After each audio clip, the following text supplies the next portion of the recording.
niggas. My niggas, my niggas. My niggas, my niggas. Nice. Yeah.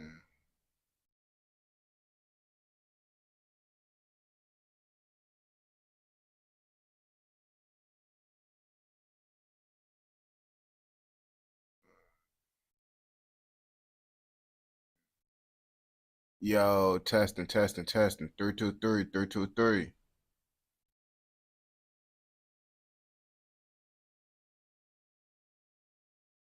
Alright, let's see. Is chat working? Alright, chat is working. So now we gotta go to YouTube. Make sure that shit up on YouTube. And bam. Let's see. Alright. Yo, yo. And we up on YouTube with it. Yo, my niggas. My niggas. My fault. I was supposed to hop on yesterday, even though it's the morning today. It's because my mama wanted me to come over and shit, so I'm like, fuck it. Uh, yeah, why not? Now, rapper Six. Why not? Y'all already know the routine, man. I gotta motherfucking watch a video to roll up to. You feel me? Because we don't got the thonky rolled up. We always gotta motherfucking roll up a little video that we just click on the motherfucking feed or whatever. You feel me? Because y'all see, this all I got. Well, rolled up, of course. You feel me? I recommended him. What you mean? Recommended who? What this the Blackie Speaks dude? Yeah, I'm gonna be doing reactions and shit. I'm gonna do requests today, all that. Like this gonna be a long live stream. I'm gonna be doing it. I'm gonna be on this bitch chill like probably like 6 in the morning. It's not for Jimmy the Giant. But I did a hooligan video. I reacted to a hooligan video about that but it was about the most hated subculture or some shit. But it was about the hooligans. But that was the title of that bitch. Well, the title of that nigga shit. What's that? White boy? Oh, you talking about white boy videos and shit. I didn't see what's to it shit. Appreciate it, my boy. Much love.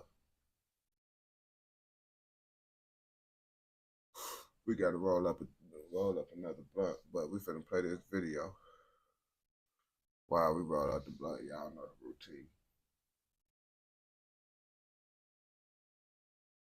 What the fuck happened to 6ix9ine? It's like after them snitching allegations, his ass ended up getting out, breaking the internet, being the biggest rapper snitch, and then he just disappeared. And now they say he officially broke. How the fuck is he officially broke now? Well, I seen some shit on Instagram about the motherfucking IRS got all his plaques, all his chains, all that shit just for sale and shit, bro. So that's what made me click on this video because I'm pretty sure this video is about the IRS taking lots of 6ix9ine things. I don't think he really broke, but shit, you never know. Come on, let's see what the fuck they talking about in this video about 6ix9ine. Now, rapper 6ix9ine is officially going broke. After the IRS seized and auctioned off multiple luxury cars last year, his troubles have only escalated. Recently, federal agents confiscated a collection of his prized jewelry, including custom chains, rings, and necklaces, and grills. In addition to that, designer bags and even his record plaques were also taken and put up for auction. This latest move by the IRS signals just how deep his financial issues run, leaving a lot of people wondering if 6ix9ine's extravagant lifestyle has finally caught up with him. Daniel Hernandez, professionally known as Tekashi 6ix9ine, is a 27-year-old rapper from Brooklyn. I mean, honestly, I ain't gonna bap to you. I think folks ass don't give a fuck about the American shit no more. Folks ass got a whole new house in Mexico or Puerto Rico, wherever the fuck he at. He living good in a whole nother country. I don't think he give a fuck about what the fuck they taking away from him in America. New York, who took the hip-hop world by storm years ago with his loud persona, aggressive delivery, and relentless controversy. He quickly became one of the most polarizing figures in rap, drawing attention through his wild antics, legal troubles, and high-energy music. 6ix9ine built his brand on shock value. From his rainbow-colored hair to his public feuds with some of the biggest names in hip-hop, his ability to stir controversy kept him in the spotlight, helping him rack up millions of views and streams. At his peak, he was in a lot of conversations, had a handful of records that hit the charts, which cemented his place in the rap industry. Hey, y'all, everybody could talk shit on 6ix9ine what they want, but y'all can't act like 6ix9ine wasn't busting at one point. Before all those snitching allegations, bro, 6ix9ine had motherfuckers turned up. Like his music, folks, it's like, I didn't even listen to 6ix9ine, but if a nigga played 6ix9ine, bro, that shit just turn you up. These niggas ain't heard me, I ain't heard of you. Get the fuck up out my fucking face before I murder you. You see, that shit was just turned up. However, his career has been just as turbulent as his rise, and now with the IRS seizing his assets, it seems like his reckless lifestyle may have finally caught up with him. Over the years, Tekashi 6ix9ine has been at the center of countless controversies, constantly making headlines for everything from rap beefs to legal troubles. Despite the chaos surrounding his name, he managed to maintain a massive fan base and solidified himself as one of the most talked about figures from the new generation of rappers. But in 2018, less than 2 years into his mainstream success, his empire began to crumble. One thing I feel like, no, two things. God first and the FBI. Tekashi 6ix9ine was arrested on racketeering, weapons, and drug charges as part of a sweeping federal indictment against the 9 Trey Gangsta Bloods, the gang he was affiliated with. Facing the possibility of 47 years in prison, he made the shocking decision to cooperate with the authorities, testifying against his former associates in exchange for a reduced sentence. The rapper Tekashi 6ix9ine, whose real name is Daniel Hernandez, appeared in federal court for sentencing, stemming from a gang racketeering trial. Hernandez pleaded guilty and provided extraordinary cooperation to federal prosecutors. I ain't gonna cap. When 6ix9ine was snitching, folks ass became a whole fucking meme. Folks became a motherfucking meme, I ain't gonna lie to you. Like, all that shit with 6ix9ine, folks, you see memes, 6ix9ine, they say 6ix9ine just snitching on everybody, bro. Like, they was just making a joke, bro. 6ix9ine, he really was snitching on everybody, though. I ain't gonna bap to you. But 6ix9ine made the most money he ever made when his ass snitched. That shit crazy.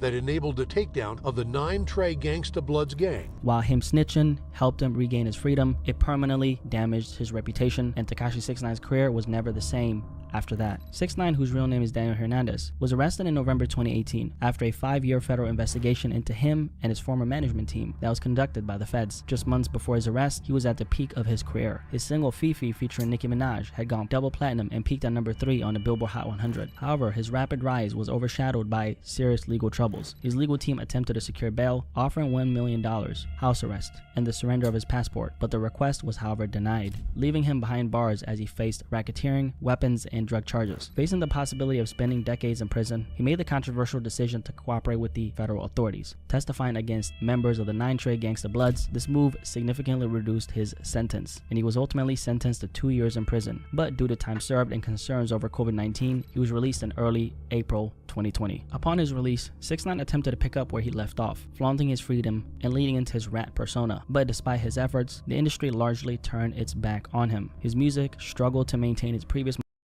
And I really feel like it's because 6ix9ine personality for real, because it's lots of niggas that snitch just like 6ix9ine, you feel me? And motherfuckers still fuck with him. It's just 6ix9ine, he really was a fucking troll. Like, it's like lots of motherfuckers ain't really fuck with 6ix9ine personality for real. And then once motherfuckers like found out your ass was a snitch, it's like, yeah, your ass cooked, brother. And he be trying to bring up all the other niggas that snitch. This nigga snitch, that nigga snitch, yeah. But them niggas don't be acting like your ass on the internet. Your ass be doing the most and shit. So now since motherfuckers found out you snitching, we finna do the most just like how you do the most.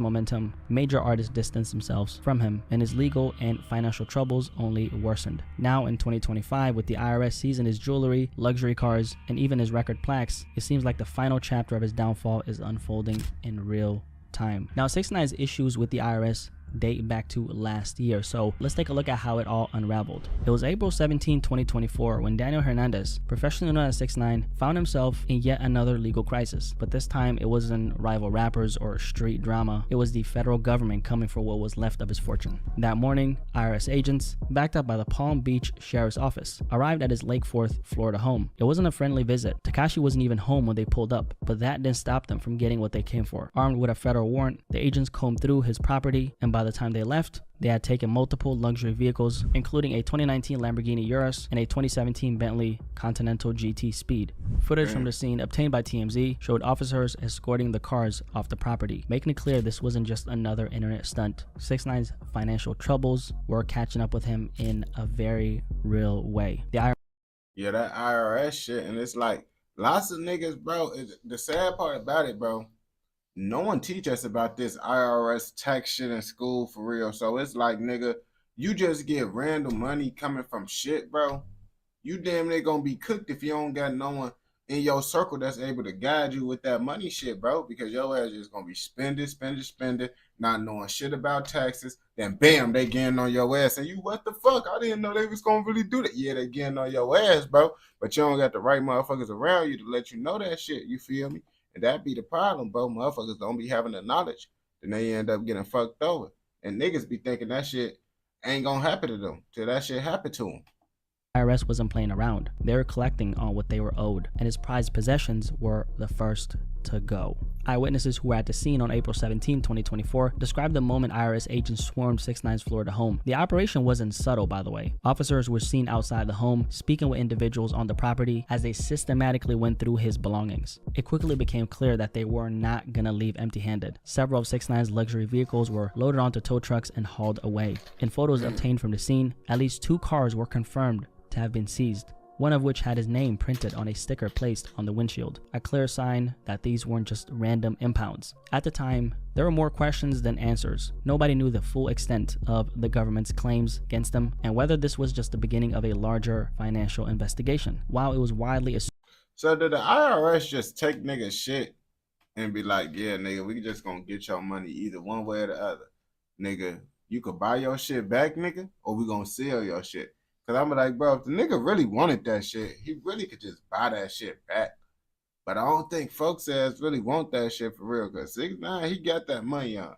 He got that money in another country. Folks is more richer than he getting money. All his money, bro, really coming in from his motherfucking other country. That's how he getting his rich life shit still going on. Cause that country, that wherever the fuck he at, assumed to be tax related, the IRS remained silent, offering no immediate statement on why the rapper's property was being taken away. But one thing was certain, this was a bad sign for 6ix9ine. The same rapper who had once bragged about making millions was now having his prized possessions stripped away. And with the feds involved, it was clear that things were just not looking good for Tekashi. As the IRS agents carried out their raid in Florida, 6ix9ine was nowhere to be found. That was because he was dealing with legal problems in the Dominican Republic, a place where he had been spending a significant amount of time lately. Sources close to the situation confirmed that the rapper was still in the DR at the time of the raid and had not returned to the US. His attorney, Lance Lazaro, remained tight-lipped about the situation, offering only a brief statement to TMZ. "We are assessing the situation and will issue a statement at the appropriate time," he said. With 6ix9ine caught up in legal battles overseas, the timing of the IRS move on his assets raised even more questions. Was this a routine seizure for unpaid taxes, or was there a larger investigation at play? The public had a lot of questions. The silence from both 6ix9ine and his team left fans speculating about just how bad his financial and legal troubles had become. Yeah, folks ass ain't pay no taxes. His ass there ain't pay no taxes at all. Like, niggas be thinking shit a game, bro. Niggas be thinking shit is chicken balls, bro. But I feel like everyone, all niggas who get money do that shit, bro. Because like Donald Trump, bro, well, not all niggas that get money, because niggas ain't trying to go to jail.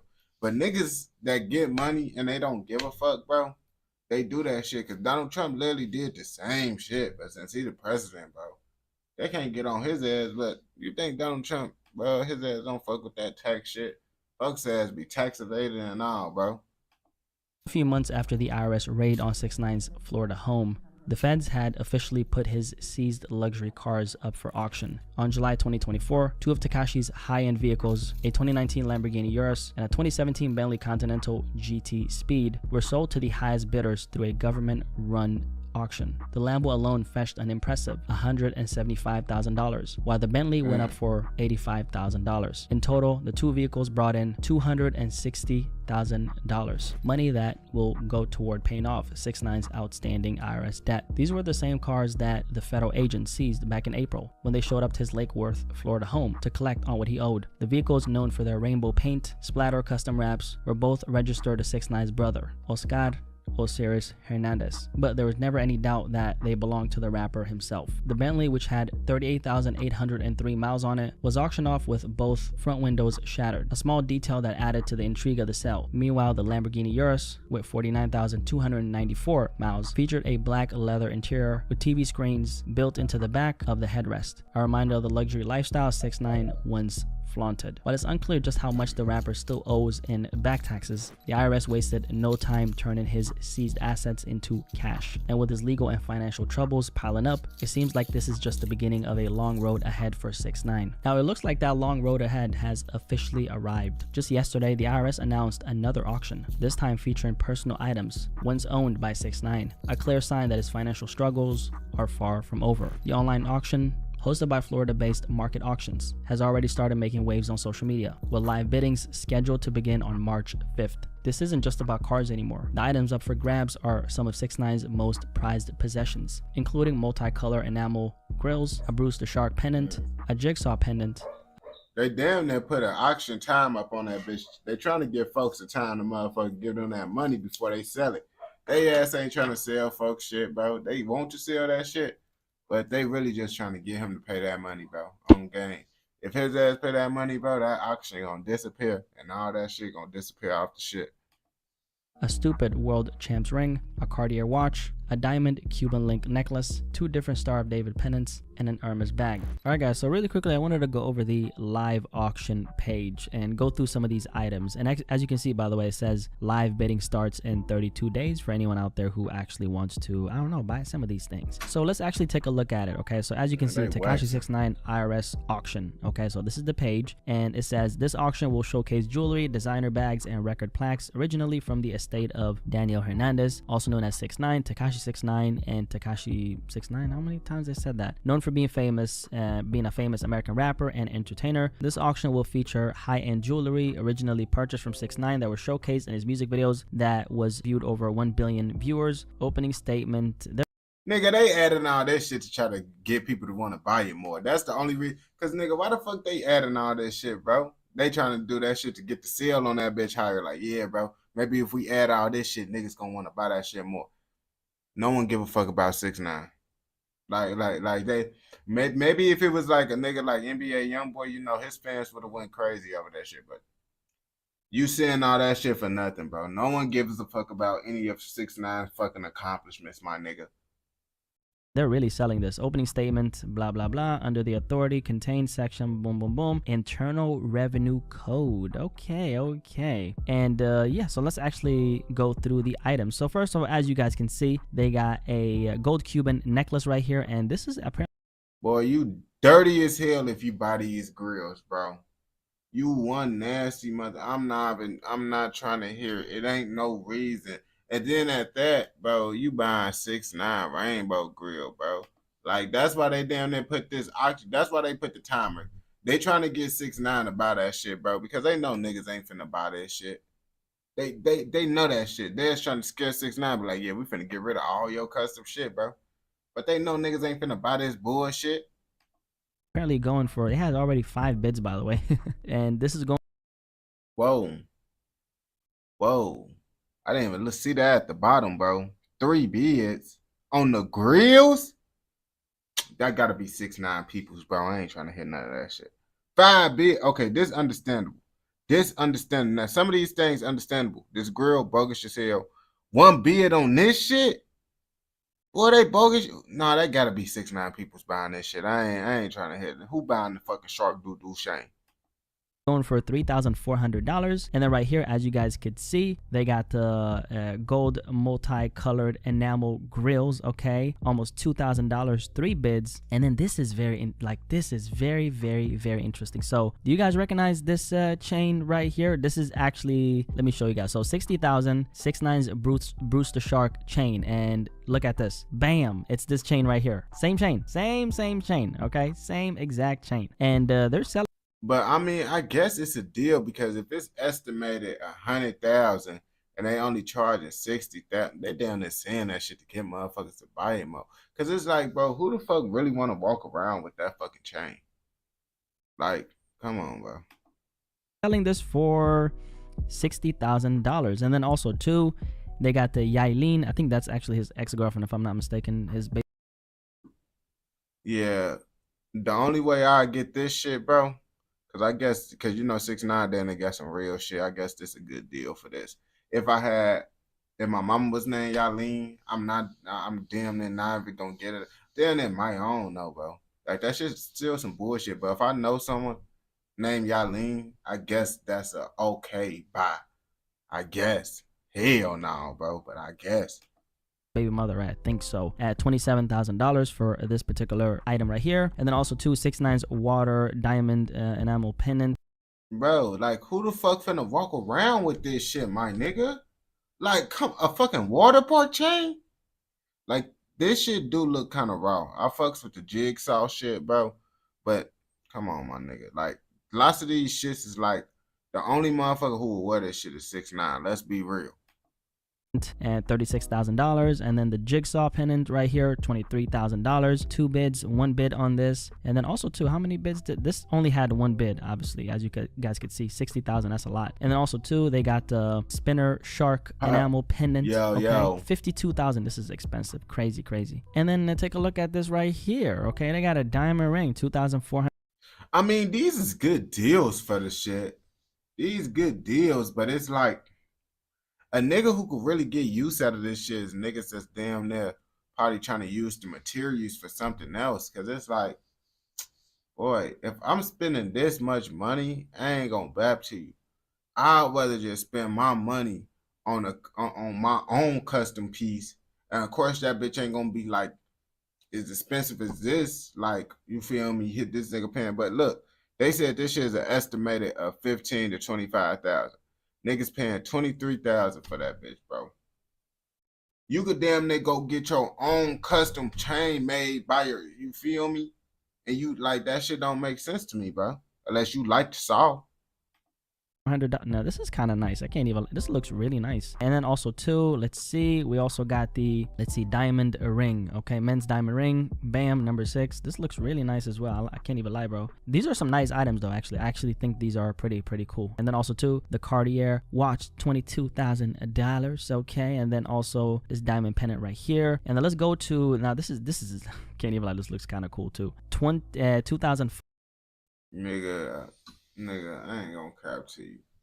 This shit look like motherfucking mostofnetjewelry.com. I ain't gonna lie to you, my nigga. I know it's real, but come on now, this shit ain't looking too, oh yeah, like it ain't too astonishing. I ain't gonna lie to you. Like, this Rolex is decent, that Cartier was decent. Them grills, them bitches decent if no one ain't wear them hoes.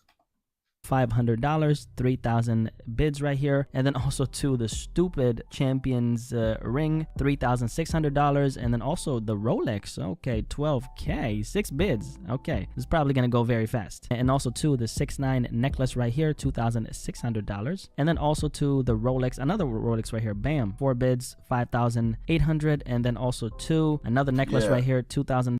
You see now, all these shits understandable. These shit's understandable. I fucks with these. But it's like, yeah, I'm still nah. $2,100. And then the Cuban link necklace, okay, and 2 Cuban pieces, double piece, okay, $27,000 for the other one as well. And then also 2 necklace, bam, diamond ring, bam. Let's go to the other page actually, okay, so we can go through this very quickly. And let's see.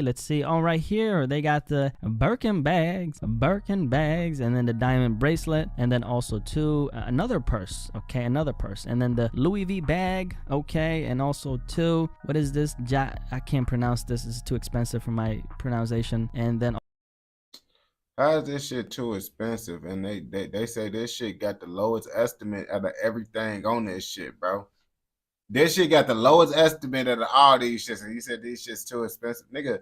These shit's more expensive. That shit say Jacquemus Lee Chicodo.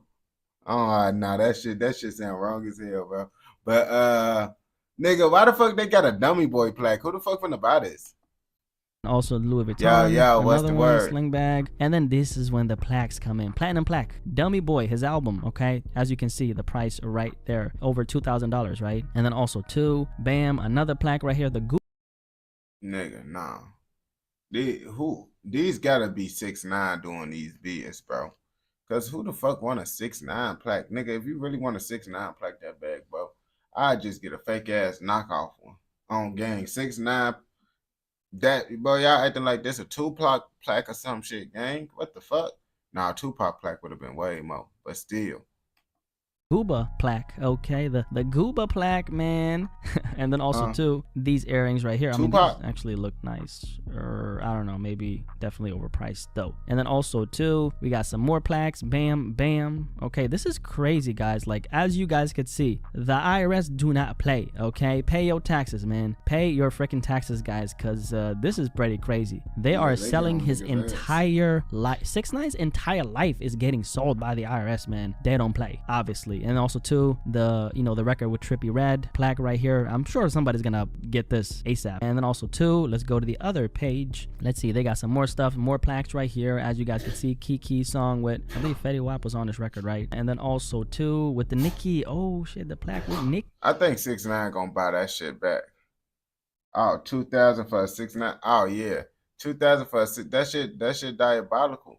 I feel like 6ix9ine damn near the one buying these bitches back, bro, because it's like, who else finna buy these plaques, bro? Man, crazy. And then also 2, they got this wristwatch right here. And then also 2, as you guys can see, I mean, this is not expensive though. Like, this, yo, 170. Man, crazy. And then also 2, they got this, like, this is 175. This shit look like the middle of the mall jewelry. I ain't gonna bap to you. Only? Damn. Might buy this shit, I don't know. And also 2, necklace, bam, oh, Star of David. I think we're pretty much done. Now this actually looks nice. Very, very nice. Can't even lie. And then last but not least, we got these right here. So this is the auction that the IRS is doing. As you guys could see, it says 32 days live bidding. And I don't think I'm gonna purchase any of this, but we gonna see who buys this actually. I'm sure there's probably gonna be like a rapper who buys it and like flexes it and tries to get clout off of it and tries to clown 6ix9ine. I don't know. I feel like that's probably gonna happen, but this is the most expensive item. I think this. I mean, that's the only reason I could think a nigga motherfucking would buy that shit. It's to troll 6ix9ine. Was the most expensive, right? Yes, $60,000 if I'm not mistaken. This is the most expensive one. And again, this is from the Gooba music video. So, and yeah, there you guys have the auction page, okay? Everything that's getting sold by the IRS. These are 6ix9ine's items, old items, okay? They don't belong to him now, but anyway, let's get on to the video again. So I hope you guys enjoyed that little live breakdown. This is some pretty crazy stuff. Now, 6ix9ine actually ended up responding to this story yesterday. And of course, like expected, he came up with an explanation for why this is happening, and he said the following on his Instagram. By the way, since 6ix9ine's fan base these days is mostly Spanish-speaking people, he put up an explanation in Spanish and English. And how about we read both, okay? Like the Spanish one and the English one. The Spanish one just for fun, right? I'm sure I'm going to butcher some of these words, by the way. And yeah, anyway, this is what he said, right? Uno año atrás cuando yo estaba atascado en Dominican Republic. Uno, dos, tres. Bro, this nigga just want to show off that he can speak Spanish, bro. Folks just want to show off that he can speak Spanish, bro. On gang, bro. We don't need to hear this Spanish shit because we don't know what the fuck you saying, nigga.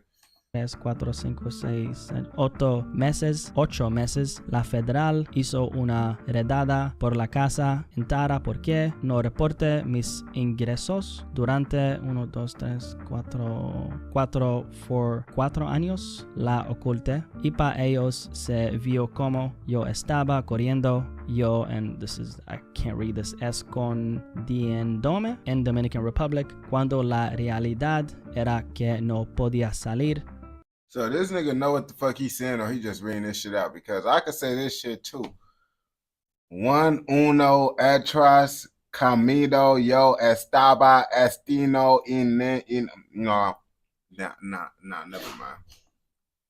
Llegar para atrás pa USA. And then he continued by saying on this last part, si no vives así sin alicar, no deberías tener una opinión. Okay, I'm sure I butchered that. So there we have it in Spanish, and I've been low-key, I've been thinking about learning some Spanish, by the way. I think it's such a good skill to have. So all my Spanish-speaking subscribers, could you guys let me know if my pronunciation was, decent, or like, am I cooked?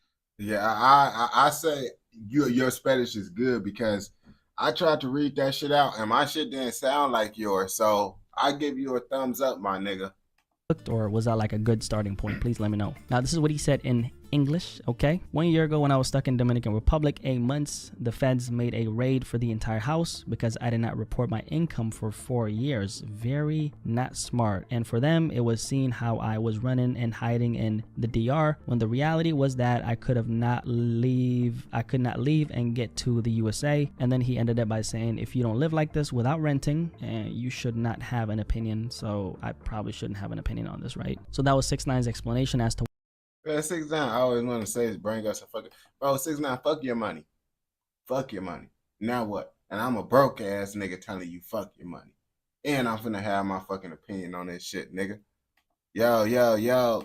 Why the IRS seized and sold all of his material assets, okay? Now, it doesn't sound very believable to me. I mean, does it sound believable to you? Because you're stuck in the DR for 8 months. You said that you didn't report your income for 4 years. So how did they think that you were running for 4 years? Like, I'm confused. 8 months. Yeah. The nigga just made up a lie, bro, to try to make himself sound better, bro, on game. Yo, bro, why he had to do all this shit? He could have just said, nigga, I thought shit was a game. I ain't pay my taxes, bro. And they got on my ass.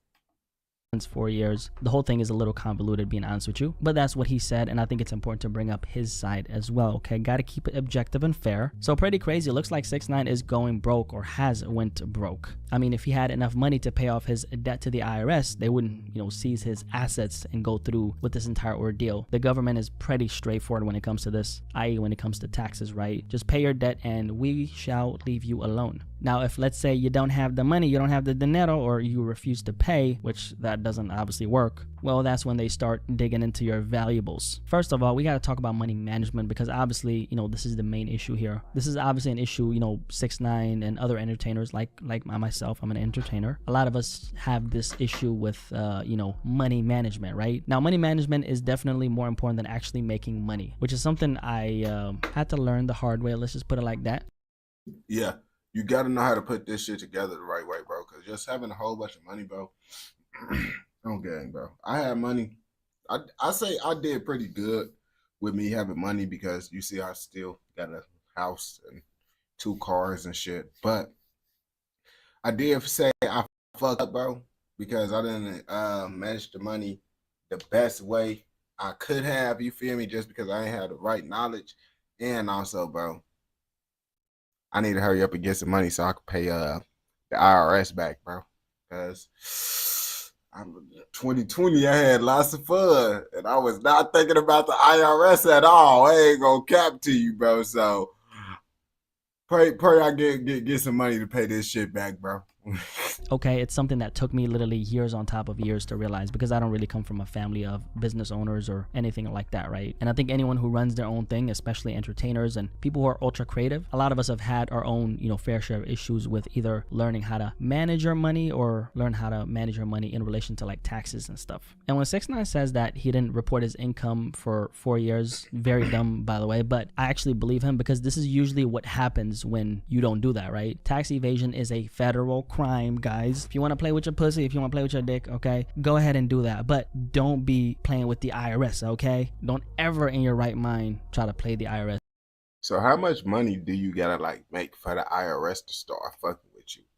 Like, these some questions that I need to know, just because you're just some good information to know, you feel me? But it ain't shit for them niggas to take from me anyway, bro. Okay, what are you talking about? Because unlike your toxic girlfriend, putting a hole in your tires ain't the only thing they're gonna deflate, okay? They will literally deflate your entire life and ruin you unlike any other entity in this world, okay? So don't play with the IRS, and it seems like that's what Tekashi did, and look where that got him, right? He fucked around and he found out. And also another aspect of this is, we gotta talk about this, right? 6ix9ine has put out so much negative energy throughout his career, right? Maybe you don't believe in karma, but I do, and I think that's partially the reason why this is happening. When you spend so much of your time putting out negativity like 6ix9ine, I think life has a way of spinning the block on your ass, bottom line. On the other hand, I'm actually not happy to see this. I want to make that Kind of sassy with that. Kind of sassy. very clear, guys. This is not something that I'm personally celebrating, because I'm sure you guys know that we don't celebrate the downfall of other human beings on this channel. I think it's sad that he's in this position, but then again, 6ix9ine has a name, so I'm sure he's gonna be good, right? And I guess this is just proof that life can come at you fast. Don't you ever think that you're too good to end up down bad. Yeah, he just been talking about how nigga don't take shit for granted, because motherfucking shit could change like that, bro. Heard that shit 157 million times, nigga. On game. But now y'all know what the fuck happened to 6ix9ine. 6ix9ine fucked up the money, didn't pay the IRS, and now you see what the fuck happened when you don't pay the IRS. So, yeah, pay the IRS. Lots of niggas, you feel me? I think when you work a job and shit, they take the money out your shit to pay the IRS. It's kind of more so like for like the sole proprietorships or whatever the fuck they be saying. I ain't gonna cap to you, man. But if you watch this shit all the way through, I know your ass fucking with another motherfucking video. So go ahead and go watch another motherfucking video. And don't forget, like, comment, subscribe, and what? Turn on post notifications, nigga. So you never miss out on any content like this. Go! Let's go. What are y'all talking about? Bro, I ain't gonna bab to you, bro. So them Netherlands niggas got mad as hell at one of my videos, bro. And I'm like, bro, if y'all don't get y'all goof ass on, bro, cause it's like, nigga, y'all mad about this fucking rapper, bro. And I said, these niggas mad because I said the nigga mama fine, mama was fine, bro. On game, she got some cake on it. This nigga, they wanna go out here, wanna crash out, boy, woo woo. Boy, you ain't gonna say that to his face. Well, y'all don't know these rappers just like y'all don't know me. Y'all gotta stop with this shit. Y'all gotta stop with this shit, gang. Like, I try to tell these niggas, bro, it's like, nigga, I'm trying to put my mama and them inside a better position and shit. So I don't got time to crash out, but try to tell them niggas this shit too. I got family members that did the same dumbass shit as these rappers, and damn near some worse shit, bro. It's in my blood to do the shit, bro. I did fair share of shit too. I feel like the only thing I damn near ain't do was catch a body. And that's because niggas don't fuck with me for real. I ain't gonna lie to you. But yeah, bro, like, don't be getting mad about this shit when I be making videos about these rappers and shit, nigga, because it's like, man, these rappers ain't gonna give a fuck if I talk about y'all. Is they? These rappers ain't gonna give a fuck if I talk about y'all. So why y'all gonna give a fuck if these rappers talk about, if I talk about these rappers? You feel me? Y'all gotta make it make sense now. Y'all gotta make it make sense. Now, if I come in this bitch talking shit about about that nigga, bro, the rapper is not finna come defend that nigga at all. On game. Folks' ass is finna just let me treat his ass, and his ass gonna be mad as hell at the right. That's why I told him, I'm like, bro, folks' ass be like, you sound like my girlfriend. Nigga, your girlfriend sound manly as hell then, gang. What the fuck? That shit weird as hell. And I'll be like, that rapper sound like you want him to be your girlfriend too, the way you bad, nigga. Like, damn, bro. And all this is because I just said the nigga mama was thick. Boy, y'all mad at me because I said the nigga mama was thick, bro. What the fuck? Like, that shit wild as hell to me. And his mama was thick. What the fuck you want me to say? Like, yes, bro. Like, bro, if we could clap his mama cheeks, we would. Like, what the fuck? It ain't nothing to be mad about, bro. I ain't saying it about y'all mamas. Damn. Y'all should be happy niggas ain't said y'all mama thick. That's all niggas should be worried about right now. On gang, bro. And whatever, if nigga see the video on here that I say his mama thick, bro. Like I said, bro. They be like, come to the Netherlands, we gonna fuck you up. I'm never coming to the Netherlands, nigga. And then one nigga said, we could come to America. You don't want to come to America, buddy. I'm telling you that right now, bro. I ain't gonna cap to you. If this wasn't live stream, bro, show some shit, motherfucking, it's goods in every room of my crib, bro. And it's merched on everything I love. It's a pipe in every room. Pipe right here. Pipe inside that room. Pipe inside that room. Got some big shit, bro. Some shit that gonna make them Netherlands niggas be like, God damn, these American niggas got some shit. I'm trying to tell these niggas, you don't want to come to America, bro. On gang. Like, your shit is gonna get flipped over here trying to fuck with me over a rapper, bro. On gang. But we already know that shit is bad. That shit bad. I'm trying to tell them it's different worlds, bro. We carrying pipes legally out here. My pipes legally in my name, gang. You come on my property, tweak it all the way from the Netherlands, bro. I can see your ass flying right back there in the casket, gang. Legally. That's why I be trying to tell these Netherlands niggas and all that. It's different ball games out here, bro. All that talking shit, bro. Depending on what state you in, you threaten me, I could pop you, gang. And say you threatened me. I was in fear for my life, nigga. That's what these Netherlands niggas and all this shit, though. It's different. It's a whole different ball game. All that talking crazy and shit, boy, you would get smoked. And people would get, bro. Swear to God, bro. It's a female that I know. Her family member was talking crazy to a nigga. Talking that rah-rah. Folks that said, woo, woo, yeah, I'll fuck you up, this, that. He walked off. Buddy, he said that shit ended up popping him when he walked off. He ended up getting out of jail just because folks threatened him and shit before he did that shit. And he said, I don't know if he was going to go get a gun. He beat the case. So that's why I be trying to tell these, bro, stop fucking. It's different out here, gang. All that shit that niggas like even the, like, I don't know what y'all got going, because niggas could say I'm a nerd or what. Niggas don't know me, bro. On gang, you know. But even if I was a nerd, in America, the nerds got guns. Let's start there. In America, the nerds got guns.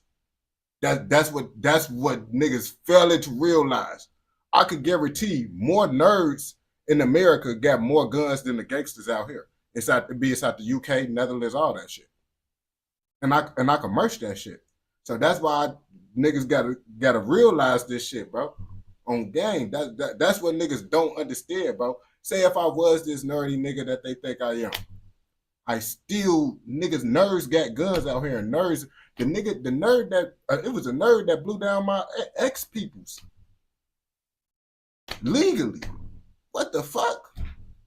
So all that nerd shit, you a content creator, this, that, and the third, bro. Nigga, we got blicks out here, bro. I don't know about y'all content creators probably can't carry blicks.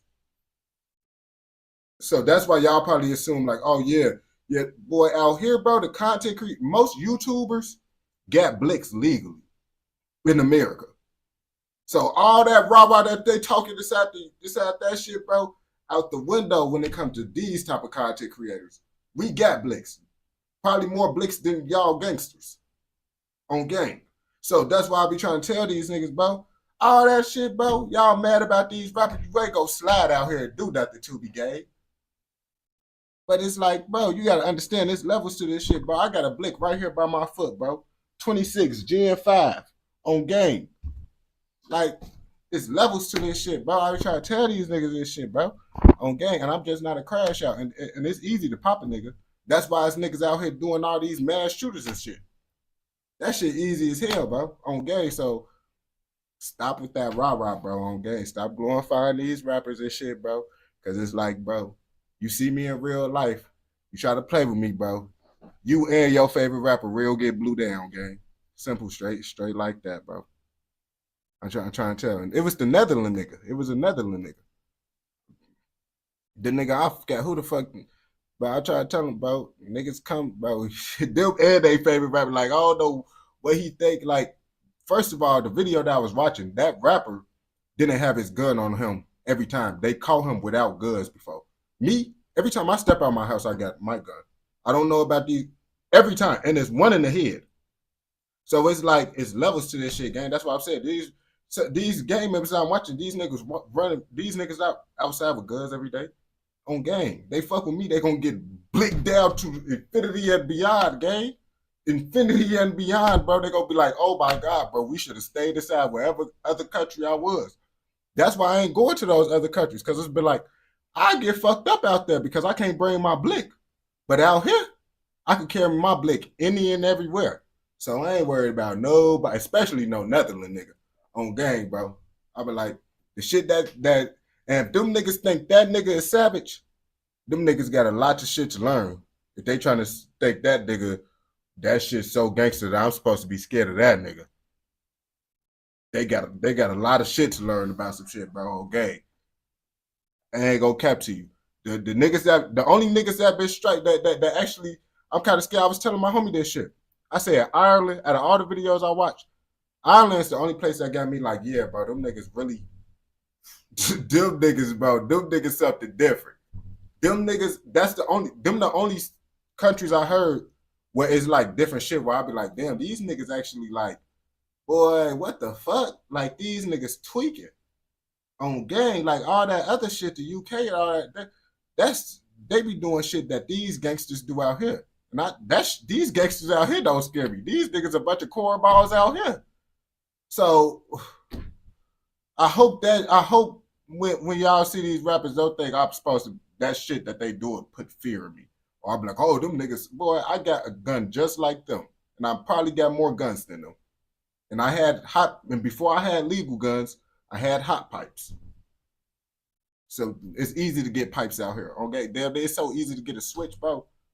Easy to get easy, gang. On blood, that's why I'm trying to tell niggas and shit, bro. Like, stop it, bro.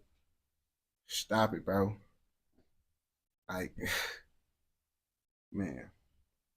But that's why, bro, my chop, bro. Bro, I can't show it on camera, bro. My chop, big ass 5.56, bro. 30 in that bitch, bro. Red dot on the top of that bitch, gang. That's why I'm trying to tell niggas, bro. We out here modifying our shit like it's Call of Duty and shit, gang. These niggas out here using rusty ass ARs and shit, bro. That's why I'm trying to tell these niggas there's levels to this shit, gang. But these niggas ain't gonna understand till they go to America. Then they realize the content creators got more guns than they gangsters. Then they gonna be like, wow, this shit is crazy. And I could guarantee any content creator will tell you, bro, especially down, I ain't gonna say like California content creators and New York content creators, them niggas probably don't got more guns than y'all gangsters. But any content creator down south got more guns than y'all gangsters. New York and Cali is the only spots. Literally. And probably Chicago, because Chicago is kind of, niggas be tweaking. But I got my shit legally in Chicago. But like it's certain states, but outside of that, most content creators and nerdy niggas down south got way more guns than all them country gangsters. All them Netherlands, Kenderland, all that shit, bro. They gotta understand that shit, bro. I'll be like, yeah, the shit be wild as shit. But don't make it seem like I'm supposed to be scared of the shit now, nigga, because it's like, nigga, the shit I get, I haven't, them niggas I haven't even seen no shit that was better than my shit yet in those videos I watched, bro. On gang, and it's Mike. It's Mike. How can I be scared of niggas that don't got better guns than me? And then niggas be like, a 22 can kill you. Yes, a 22 can kill you. We all know that. But this big ass 5.56 go rip a fucking hole in your body. Your ass You motherfucker like, shit. Okay. That's why I be like, bro, stop it, bro. Stop it, bro. But I didn't even make a video responding to the Netherlands niggas. Cause I was gonna make a video showing all my fucking guns and shit. I was gonna be like, nigga, whoever the fuck that rapper is, bro, he can get popped with this one, this one, this one, or this one on game, bro. Just like that, bro. It like niggas think I'm supposed to be, bro. I would tell that rapper I will fuck his mama, bro. Nigga, niggas lucky I don't snitch on myself, bro. I'm actually scared to go to jail, even though I've been to jail before. If I go to jail, I can't afford my dogs. Who's gonna take care of my dogs? I really worry about my dogs and shit. But it's like, nigga, I just don't want to go to jail, bro. And it's like, bro, so I ain't gonna snitch on myself. But it's like, y'all gonna be surprised, bro. I told myself, bro, in like 15 years, I'm gonna let the world know all the diabolical shit I did, bro. But right now, bro, I feel that wouldn't be the smartest thing, especially with the type of lifestyle I'm still currently living. You feel me? So it's like, nigga, y'all gonna find out one day, and then y'all gonna see why I don't give a fuck about these fucking rappers. Are you snitching on your homie if you facing 15 years? Nigga, if you doing some shit with your homie and you get caught with him, no, nigga, don't snitch. What the fuck? Nigga, you see, I'm a type of nigga, bro. I'm not doing certain shit because I'm not doing the time. It's like, it's easy thing to like realize, bro. I feel like I don't do things like I'm not finna put myself in a position like that, bro. Like niggas be snitches and shit. Me, if I'm doing anything, bro, I accept everything that come with it. Like that's how I feel it's supposed to be. Like on game. Literally, bro, when I got locked up, bro, I had my legal gun on me that day. Everyone else around me had a hot pipe. Them niggas was trying to get me. The only reason I went to jail is because I didn't tell on the people around me. I had a legal gun. I wouldn't have to go, but they hit me with a felony because I didn't tell all my peoples. Literally hit me with a felony because I ain't telling my peoples. But I understand, nigga, you hop in the car with niggas that's running around with guns, nigga. It don't matter if you got a legal gun, nigga. You want to ride around with niggas with hot pipes, bro. Now you got to go to jail to get that felony and fight that shit, nigga. That's what come with it. You be around it. Bro, I ain't going to cap to you. If I'm out here snitching, my family going to get on my ass. I won't get disowned by my family. I come from real street niggas. So I'm out here snitching. My family going to be like, boy, what the fuck? Stay the fuck away from me, gang. Boy, what the fuck? Your ass weird as hell, bro. Your ass might snitch on me. What the fuck? Okay, like, that's how that shit going to be. But, yeah, bro, anything that you do, bro, you better stay down with that shit, nigga. You better stay down with that shit regardless, bro. Even though you feel like, oh, yeah, bro, I don't really got nothing to do with it, bro. You was with them niggas, you go down with them niggas. That's the main reason why I went to jail. I was with them niggas. I'm not going to say, oh, yeah, no, this nigga got that nigga got that. No. You just go to jail with them niggas because that's what you decide to be around. Me, I understood that shit. After I went to jail, I be like, the type of nigga I am, I'm going to go to jail with these niggas if we get caught. So I'm not being around niggas. That's what happened last time. I went to jail because I was around niggas. That's the main reason I realized, bro, I'm too smart to even be around that type of shit on game, bro. But I was a young nigga at the time. This down the third, whoop-de-whoop-de-whoop. But I just realized just don't be around the fucking shit and you ain't gonna deal with bullshit, bro. But these niggas want to be around this shit. Like, these niggas think that shit cool, bro. That's why these niggas steady out here doing that shit. I'm like, boy, that shit lame as hell to me. And I used to do that lame ass shit, ride around with hot pipes, do it. That shit is lame. All that shit is lame. Cornball behavior. I was a goofy. This right now, what I'm doing is not goofy. What I was doing back then, riding around with guns with all them niggas on the block, that shit was goofy. Okay, let's get that shit clear right there. This right here is not me being a lame and nerdy. This me right here and a man and being my own self. That shit is being nerdy. Being like the next nigga on the block all day, that shit is lame. Gay. Nerdy. On game. But, yeah. Cause niggas be getting this shit twisted, bro. On game like this shit, boy, don't know who the fuck I am because I'm doing streaming and I got glasses on. Nigga, And then one nigga try to say I'm like DJ Ghost because I'm smoking a blunt and doing reactions. I'm nigga what? Because a nigga smoking a blunt and doing reactions, a nigga DJ Ghost? You was as goofy as you look, my nigga. Like, bro, what the fuck?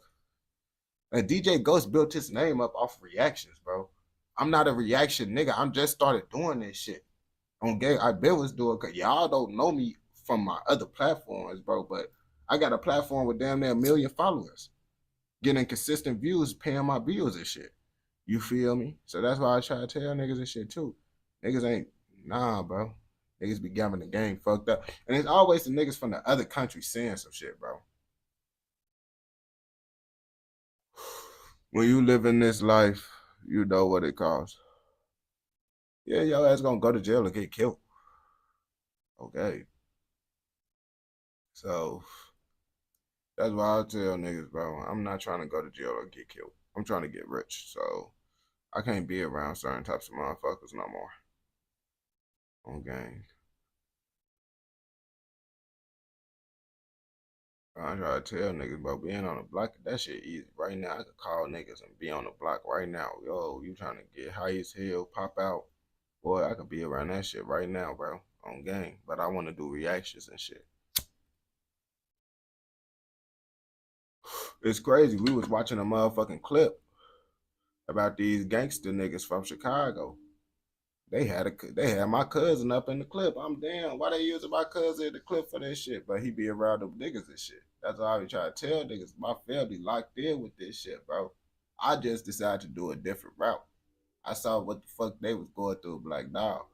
But I still got it up in me, bro, on game. Ben was doing shit, bro. But it's like, I ain't have to be a killer. My grandpa told me I ain't never had to be a killer. He said he did so much time in prison, I don't gotta be a killer. And he right. On game. And I got family. I'm smart with it, bro. I just sent one of my crash out family members to come smoke one of y'all, bro.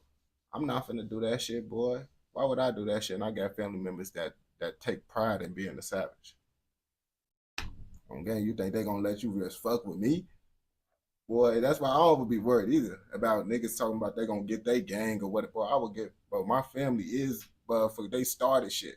So it's like, I ain't worried about no niggas getting their gang, because the only thing I gotta do is call my family on game. And you can look this shit up. Niggas be making videos about my family and shit. But it's like, that's why I don't be worried about no nigga on gang. I don't gotta, and I got my own little hood and block that I'm from.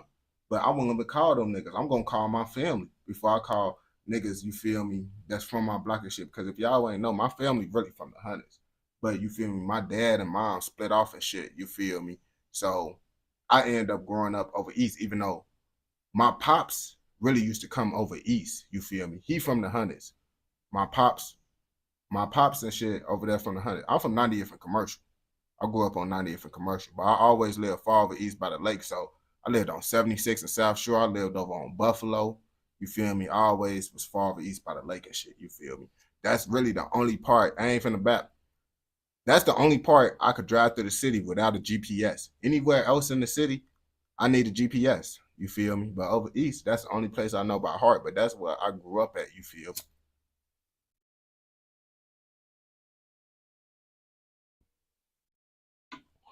That's why when niggas be asking me about all these other shits from out south, out west, and up north, I'm nigga.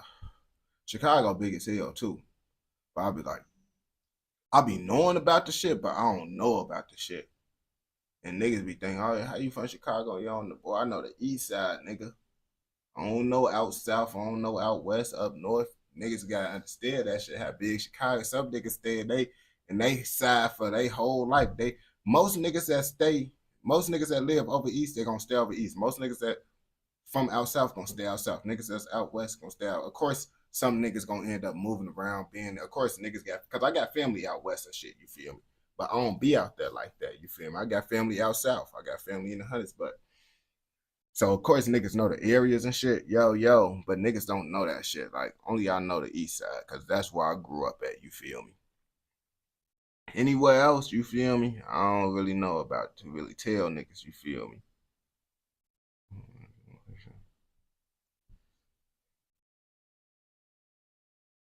Chicago rappers stop carrying a gun. That shit sound crazy as hell, right? But Rico Reckless said he stopped carrying a gun. Now, what possessed this nigga to stop carrying a gun? Obviously, it's because this nigga is not inside that type of environment where he needs to carry a gun. Because I feel like that shit crazy as hell. If you not trying to carry a gun and you inside the trenches, that shit just wild as hell to me. So let's see his motherfucking reasoning on why the fuck he not carrying a motherfucking gun. I know right now. I ain't gonna say his name, but he a real savage. He a real killer, all type of shit. But he also a snitch. So that's the worst you can deal with, a killer. That's what I be trying to tell niggas, bro. And I feel like, bro, all that shit is out. And that's why I be like, anybody could be a killer. Anybody could be a gangster. It's about, can you not snitch? Can you hold it down and handle the consequences of your actions? That's what make you a real gangster, bro. On game, if you regret the shit, get to snitching and crying and shit, after you not a gangster, nigga, you just an actor, nigga. On game, you think niggas like Jeffrey Dahmer and shit feel bad and snitching on niggas because they did the shit they did? Hell no, bro, because they really a killer. Killer and a snitch, because that mean not only will he come kill you, but if you try to do something to him, he's gonna tell. It's like you can't. It's a superpower. That's a super creative motherfucker. A killer and a snitch. Oh, so he'll tell you and kill you, man. Stay the fuck away from him. Niggas is like that. I promise you, bro. Niggas is like that, bro, for real. So, motherfucking, this nigga let his dog run up to my motherfucking house, and his dog got killed, right? Motherfucking, he want to tweak, act all tough and shit, but folks want to sue me. How the fuck you suing me? You called the police on me. And now you talking about, oh, you got switches, you gonna pop out and kill me? Nigga, which one you gonna be, bro? An outstanding civilian or a gangster? Like, I hate niggas like that, bro. Niggas be goofy as hell, bro. Like Free Stain. He got told on by this nigga. Stain didn't go to jail because the police called him. He got... Kyle just said, that nigga brother told on him. Stain brother told on him? Fuck you talking about? Stain brother told on him. Like biological brother? Man, Stain brother told on him. Damn. And his brother was a savage too. But once you do that, all your points get do. Like you don't get no. You could have been #1 killer in the world. Once you go and you turn fed, your ass bogus. All that shit out the window. That's why I say all that street shit out the window, bro. Nothing matter no more, bro. On game, your ass is equivalent to motherfucking being a motherfucking mass shooter at this point, gang. That's all you is, bro. What Stain locked up for? Murder. He shot somebody in the head or something like in that. the face. But it was self-defense. But back in the day, Chicago ain't had no self-defense. See, we just got all that self-defense and shit. Yeah. Back in the day, you would just go to jail for it. A nigga tried to up or move on. He's saying self-defense, nigga? Self-defense? It's like he's saying the shit self-defense. I guess it's still the same shit, I understand, but it just sounds, I never heard nobody saying it that way. People say self-defense. Him, he had to do what he had to do, respectfully, like, and respect to their family. I'm not dissing nobody. I'm just saying that this, you know? Yeah. Because if niggas been keeping on Rico Reckless, you been yelling Free Stain since the beginning of your career. I can't wait for y'all to get him up here. Y'all, please. I hollered at him and Wonder Trump. Bro, I ain't gonna lie. Trump, that man. Trump can shut down the water. Trump can shut down the water from Trump ass can shut the water down. Wonder Trump and fucking Stain, they some real gate jumpers, man. Shout out 75th, man. You know, remember 75th used to hate me when Stain was gone? Remember that part? 75th used to hate me when Stain gone. Now Stain back. Everybody 75th. Bro, I don't think the way he looking, I don't think he know what the fuck he talking about. Like, they hate you? When did they hate you, nigga? Like, I don't even know what the fuck you talking about, my nigga. Hey, Reckless at the bell. You see, you saw what I did. I took you gave him an AP in the video. Right gave him, and I was just, you know how long it took me to get 2 APs, gang? Yeah. That's a nigga, like, let's be real. Niggas want 2 AP. And you gave him one as soon as he got out, though. That's love. That's because that's my brother. And I don't give a fuck. He can have this one if he wanted, because I don't cherish material shit. I cherish friendship. Like I told Adam, you know you my friend. You know, off camera, we can sit here crack jokes off the band to the night go over. Like, we ain't, I don't trip off this shit because he always showed me love. I don't forget no couch I slept on, nobody that ever tried to help me, nobody that ever showed me love in no type of way, because I remember, gang, like, it ain't always been good. He a real nigga. I ain't gonna bap to you. I was saying, everybody who supported my business, bro, when I needed them the most, bro, I got them, gang. I ain't gonna lie to some motherfuckers, bro. They don't even know they got blessings coming their way, bro, when the shit go up. Good. It been bad sometimes. There's times I can't even get out here, Adam up. They send me some money, PayPal, so I can get out here. You know what I'm talking about? Though? For real. Like People forget that before No Jumper had any other co-host, he was supposed to be like the first guy that we were going to do a show with, and then you got locked up, right? I kept getting locked up because like I couldn't learn how to separate. What you call it? I couldn't like I was playing both sides with like good and evil. I kind of like leave them shit. Leave guns alone, man. I just told my son last night. I was just watching niggas on Instagram, folks. TV from New York, named TV, and a nigga named Primo. It's like Primo and a nigga named TV something. Them niggas be getting money. Every live they on that bitch having money wars. Shout out CC Money Wars. Shout out C Weezy. Them niggas, well, let's stay. But like, I seen Chef G talking about a money war. What the fuck is a money war? Bro, this like some shit that. And they been doing this shit for 4-5 years. I just saw it the first time a week ago, and I can't stop watching it on Instagram. I'm on YouTube. Go to your YouTube, type in CC Money Wars. Them niggas be having money wars. Like these regular street niggas that be on the computer, like, how much you got right now? They putting out 100,000, 200,000, $1 million, 500,000. Like it's like, if I would have been seeing shit like that when I was young, I swear to God, I would have been already up $100 million right now because I would have been thirsty for the money. All we was seeing was guns. So that's all we wanted was guns. All we wanted was guns. It's the environment that make you, and I feel like I ain't gonna catch you. But even nowadays and shit, though, you is a goofy, bro. Who the fuck is you, bro? Your parents should be ashamed that they had you, bro. On gang, but I know your parents is goofy. That's why you is a goofy. On gang, that's the problem right there. I don't know. You come for a long generation of goofies, my nigga. That's why you in this bitch right now. You fucking goofy, bro. Why you in this bitch if you think I'm a goofy cornball? Money wars on bro. there. All we wanted was guns, gang. But it's a nigga named TV something. What's his name? It's TV something. Type in TV something. He like a New York, just a street nigga. But he be going against Primo. I was like, I be typing in TV versus Primo, and them niggas getting money, man. So I don't know y'all niggas, gang. But I'm telling y'all from Chicago, I salute y'all because y'all make the youngsters want to get money. But so we was watching niggas on live. Where you at right now? But niggas see this shit now, niggas still. But I mean, these niggas do be trying to get more money now. But it's like, nah, niggas had more hustle back in the day though. Like these niggas really don't be hustling for real no more. These niggas really just be bulling, bro. Back in the day, niggas really had that dog up in them. They really was hustling, trying to get some shit. Now niggas, bro, they don't got that same hustle up in them no more. These niggas just want to get high for real. That's kill. Like I grew up off Bump J and Lil S. Like if you know about these guys was just Slap Polaroid, LEP Bogus Boys. Like they was showing us like nigga, like yeah, we can get some money, but we also take your shit. We'll kill your bitch ass. So we grew up off negativity. Now it's like I show my son that shit. I say he watched it last night. I said nigga was getting money. I said that's what I'm saying. Like you at a young age. Like I hope this influenced you to want to get money. Like mom give my like he know ain't no broke shit going on. But it's like I also my whole life I've been promoting guns. Where they come Rico don't shoot them. Kushmo gun smoke. I've been promoting the wrong shit, brother, because I didn't know no better. Like and now I'm older. Now my girl be like, you was fried. I'm watching some shit like, damn, I used to do that. Like damn, like I'm lucky that like, you know, so like I just wish I would like have like more like money like around me. So for visualization, like cause like niggas around fat niggas.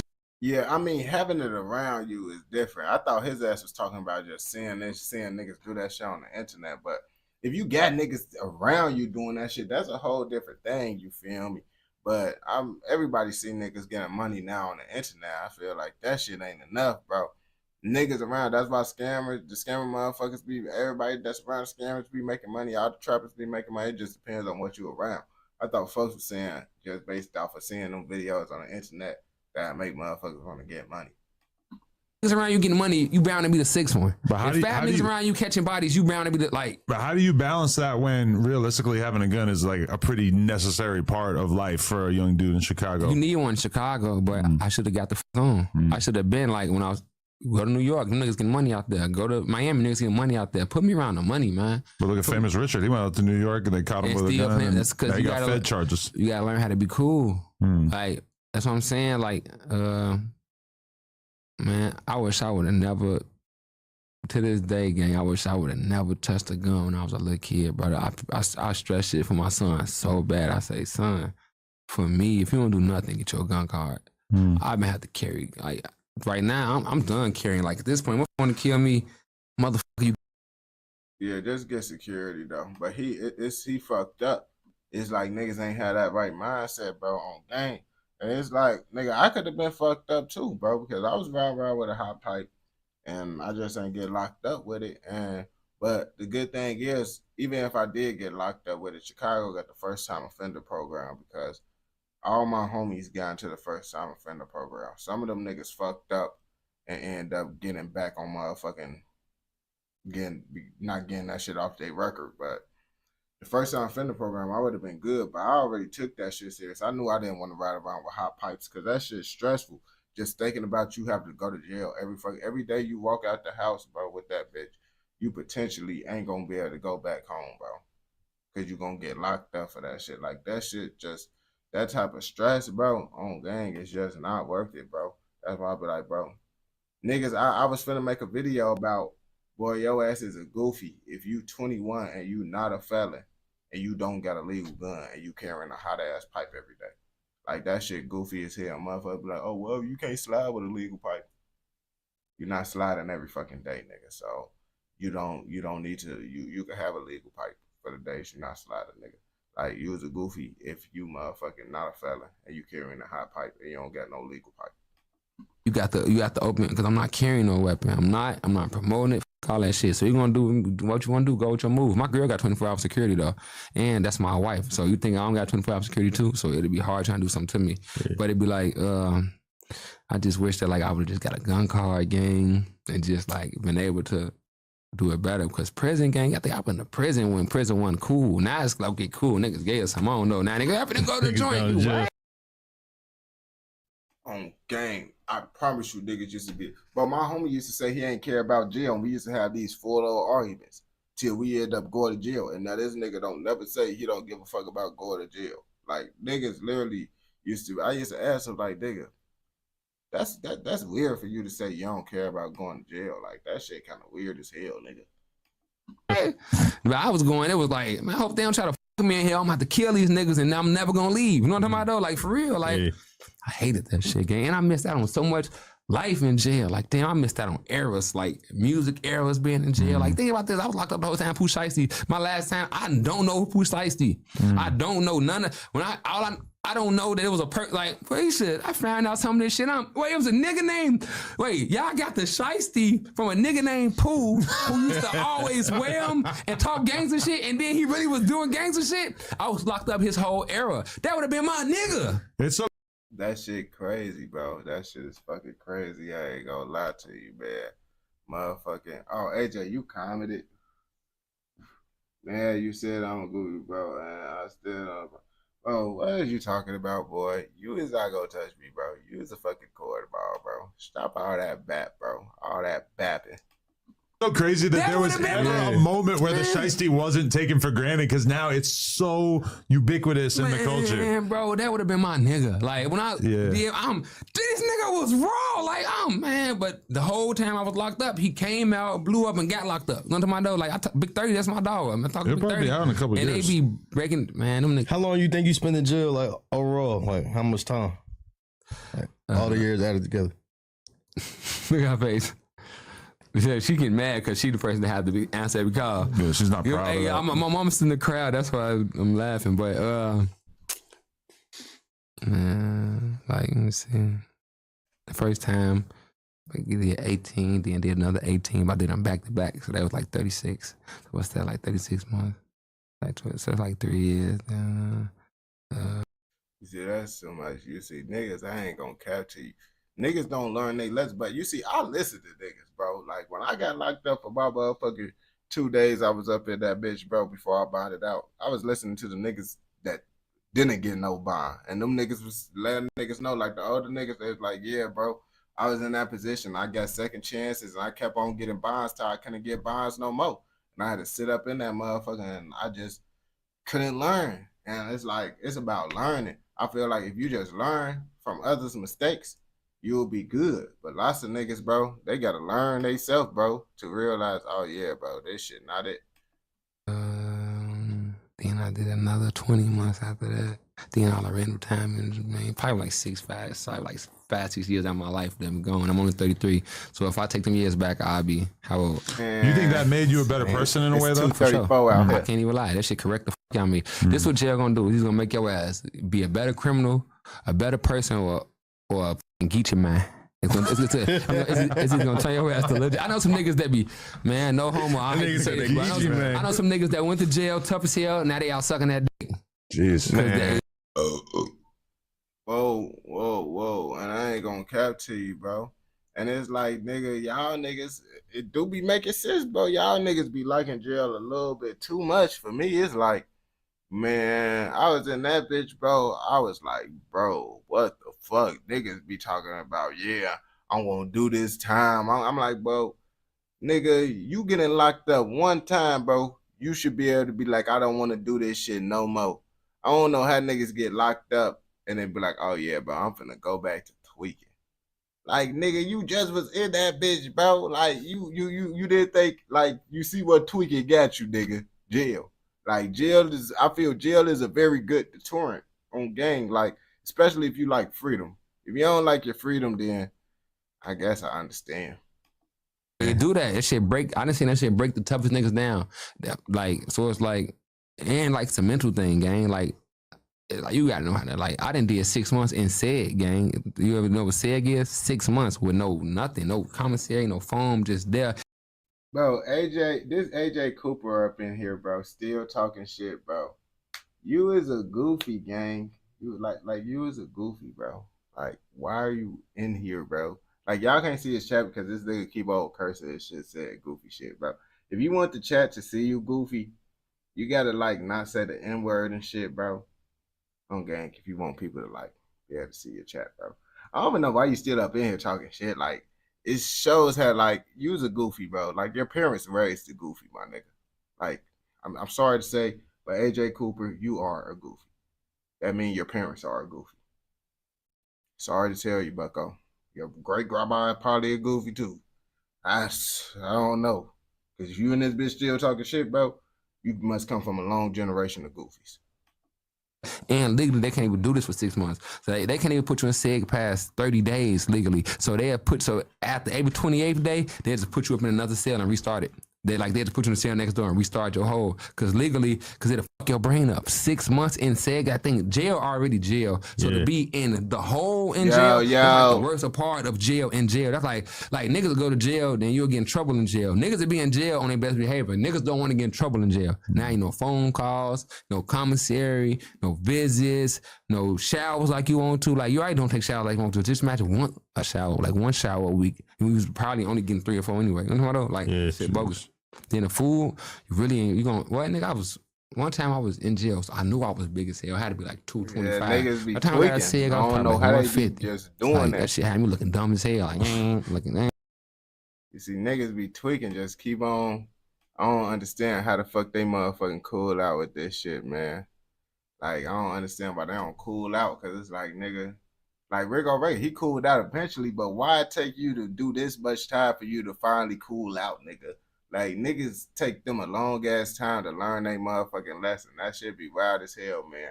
But if you watch this shit all the way through, I know your ass fucking with another motherfucking video. So go ahead and go watch another motherfucking video. And don't forget, like, comment, subscribe, and what? Turn on post notifications, nigga, so you never miss out on any content like this. Go! Let's go! On game. Yeah, I don't know what AJ motherfucking got going on. AJ ass is a fucking corn, bro. Like, folks in this bitch mad as hell, bro. He was still in this bitch commenting, bro, but when you be saying certain shit, bro, they motherfucking hide the shit. They don't put it up on the chat. I'm like, folks is a cornball, bro. Yeah, in this bitch, man. He probably one of them motherfuckers that's bad about that Netherlands video on game. Yo, what's the word?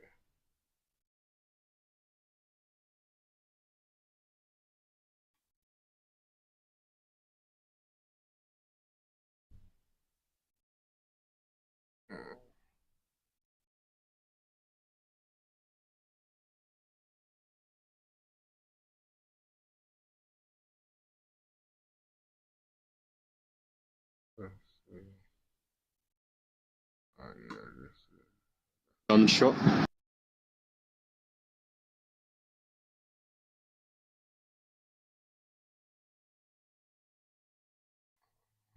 We handle this shit about the unsolved murder of Central C friend F. Dot on game.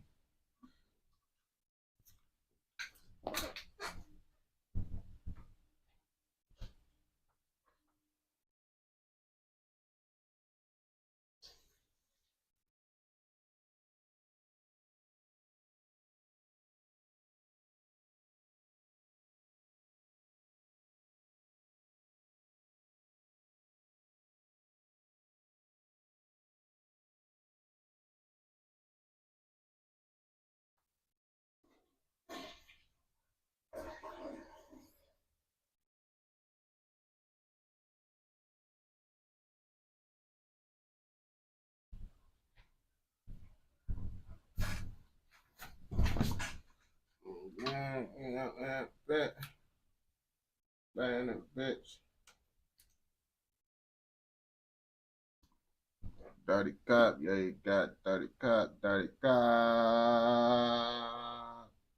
Dirty cop. I already seen that shit. But I don't react to music videos though. But I seen like the Hop Out Blake music video that he did for jail. They got Central C friend. Now this is the unsolved murder of F. Dot. Now, if y'all ain't hear what I just said, F. Dot is motherfucking Central C friend. Now, what the fuck happened to him, I don't know. But they said this is an unsolved murder, so I believe someone killed him. You feel me? Why they killed him, I don't know. That's why we're going to watch this shit together. So come on, let's see what the fuck going on inside the UK, because I know they be tweaking out there. Pray for us. It's unclear if he was shot or stabbed. His family have said he was knifed in the street, but neighbours also reported hearing a gunshot early this morning. Central C on his newest album said, "I put up the bread for my broski's funeral. That was the first time booking at hers. Long live F. Dot." Well, you think I didn't bring it, bro? So are you with Deshane or what? What is Deshane in season 3? My guy. Deshane ain't somehow. No, I don't work with him. Central C pays tribute a lot to his friend F. Dot. You may see him on a chain on his rings on his profile picture for a long time as well. But what actually... Oh yeah, because I've been like, damn. Folks says I seen folks before. Did we watch the UK video on folks? I don't know. What happened to him is still unsolved and a dark story, and we're going to get into his story today.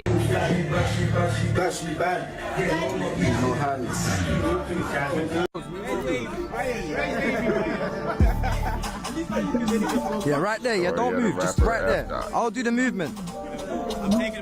Real name Fernando Johnson grew up in Acton, West London. At one point had aspirations to be a professional footballer, actually playing for teams like QPR, and when that wouldn't work, also wanted to be a rapper. I mean, that's what happened with lots of these niggas, bro. I ain't gonna capture you. I literally, a Q50 video literally popped up, motherfucking him saying, yeah, I tried to do sports. When I realized that shit wasn't gonna work, I took the other route. The other route was the street life, and crazy part about it, if niggas if they not able to do good in sports, bro, lots of these niggas, only other option they see fit for them is the streets, which is crazy. They don't be like, nah, let me try to do, nope. We finna do the street life and become a rapper. I know right now it's only words. Despite coming from a rough area himself, F. Dot was involved in community activities and described as a local hero to the kids in his neighborhood. Bro, he worked as an buff as hell, bro. Folks a bodybuilder or some shit. Apprentice electrician, indicating he was making effort to have a legitimate source of income alongside his music career. But folks, he electrician. Electricians make good money, bro. On game, folks says damn they don't gotta be a rapper being an electrician. But at the same time, bro, I guess the rapper life do seem like the more fun of life. I ain't gonna lie to you. If you want to have a more lit life, be a rapper. But if you want to have a more stable life, become an electrician. Like if you know how to do that shit, bro, you make it the bag, bro. The bag for sure, nigga. F-Dot become involved with the 12 Anti-Drill Collective that was gaining a lot of recognition on YouTube and had problems with other areas. But he himself on his come up would face legal issues. An article come out saying Shepherd's Bush drill gang sentenced for a violent disorder. It said his gang from Shepherd's Bush had a violent and bloody clash with rivals from Kensington and Chelsea, where they heard members were lurking in territory around the White City estate. Welding knives and swords and metal poles, the disorder resulted in one of the gang members, who was only 16, being stabbed in the back and coming close to death. Damn. 6 of 8 gang members faced terms in prison or youth offender institutes, and 2 others were handed. So these niggas just motherfucking had a big ass brawl with fucking knives and swords and shit. I ain't gonna lie to you. That's what I was expecting y'all UK motherfuckers to be doing. Then I found out y'all niggas be doing all types of shit. But that's why I really pictured like that was the UK gang. Like it wasn't no guns. Niggas just having knives and swords fighting each other. I ain't gonna bap to you. 18-month youth rehabilitation orders for the disorder. It was picked up on CCTV. F-Dot was only 18 at this time and of no fixed address from the W12 area, was sentenced to a total of 3 years and 4 months imprisonment for violent disorder and conspiracy to commit grievous body art. He got in trouble because while on remand for the violent disorder, Fernando Johnson, known as F-Dot, updated his Instagram with a new drill video dissing the people in that altercation called Statement. Really trying to do a man not wrong. Realness, it's all getting all long. The hospital keeps on saving these dons. Drillers, we keep it on repeat with no intentions to dead this beat. This video has almost 200,000 views and is uploaded onto Mixtape Madness still to this day. I didn't even understand what the fuck folks said. Like, I was trying to listen to the song, but I feel like when I be listening to UK rap, I gotta listen to that shit like 3-4 times before I actually comprehend what the nigga's saying. The situation was getting out of hand to the point that the police had to step in and start handing out CBO to prevent the rappers bragging about what happened in music. F-Dot was from 12 Anti and 1011 was their rivals that it was getting in these situations with. Tried to issue out CBOs on both sides where they couldn't release music dissing each other. The other side, 1011, had released songs dissing F-Dot's brother Calvin Johnson and also another one called No Hook. F-Dot's brother was known as Jeezy and they dissed him in their song. Swim, up block settings on violent things. I'm going equipped, peds and whips, hands on hips. If Jeezy tripped, then he would have been pissed. If Jeezy tripped, then he would have got dipped. Creeps try to draw me out, like locked in Jonesy, fucking dumb.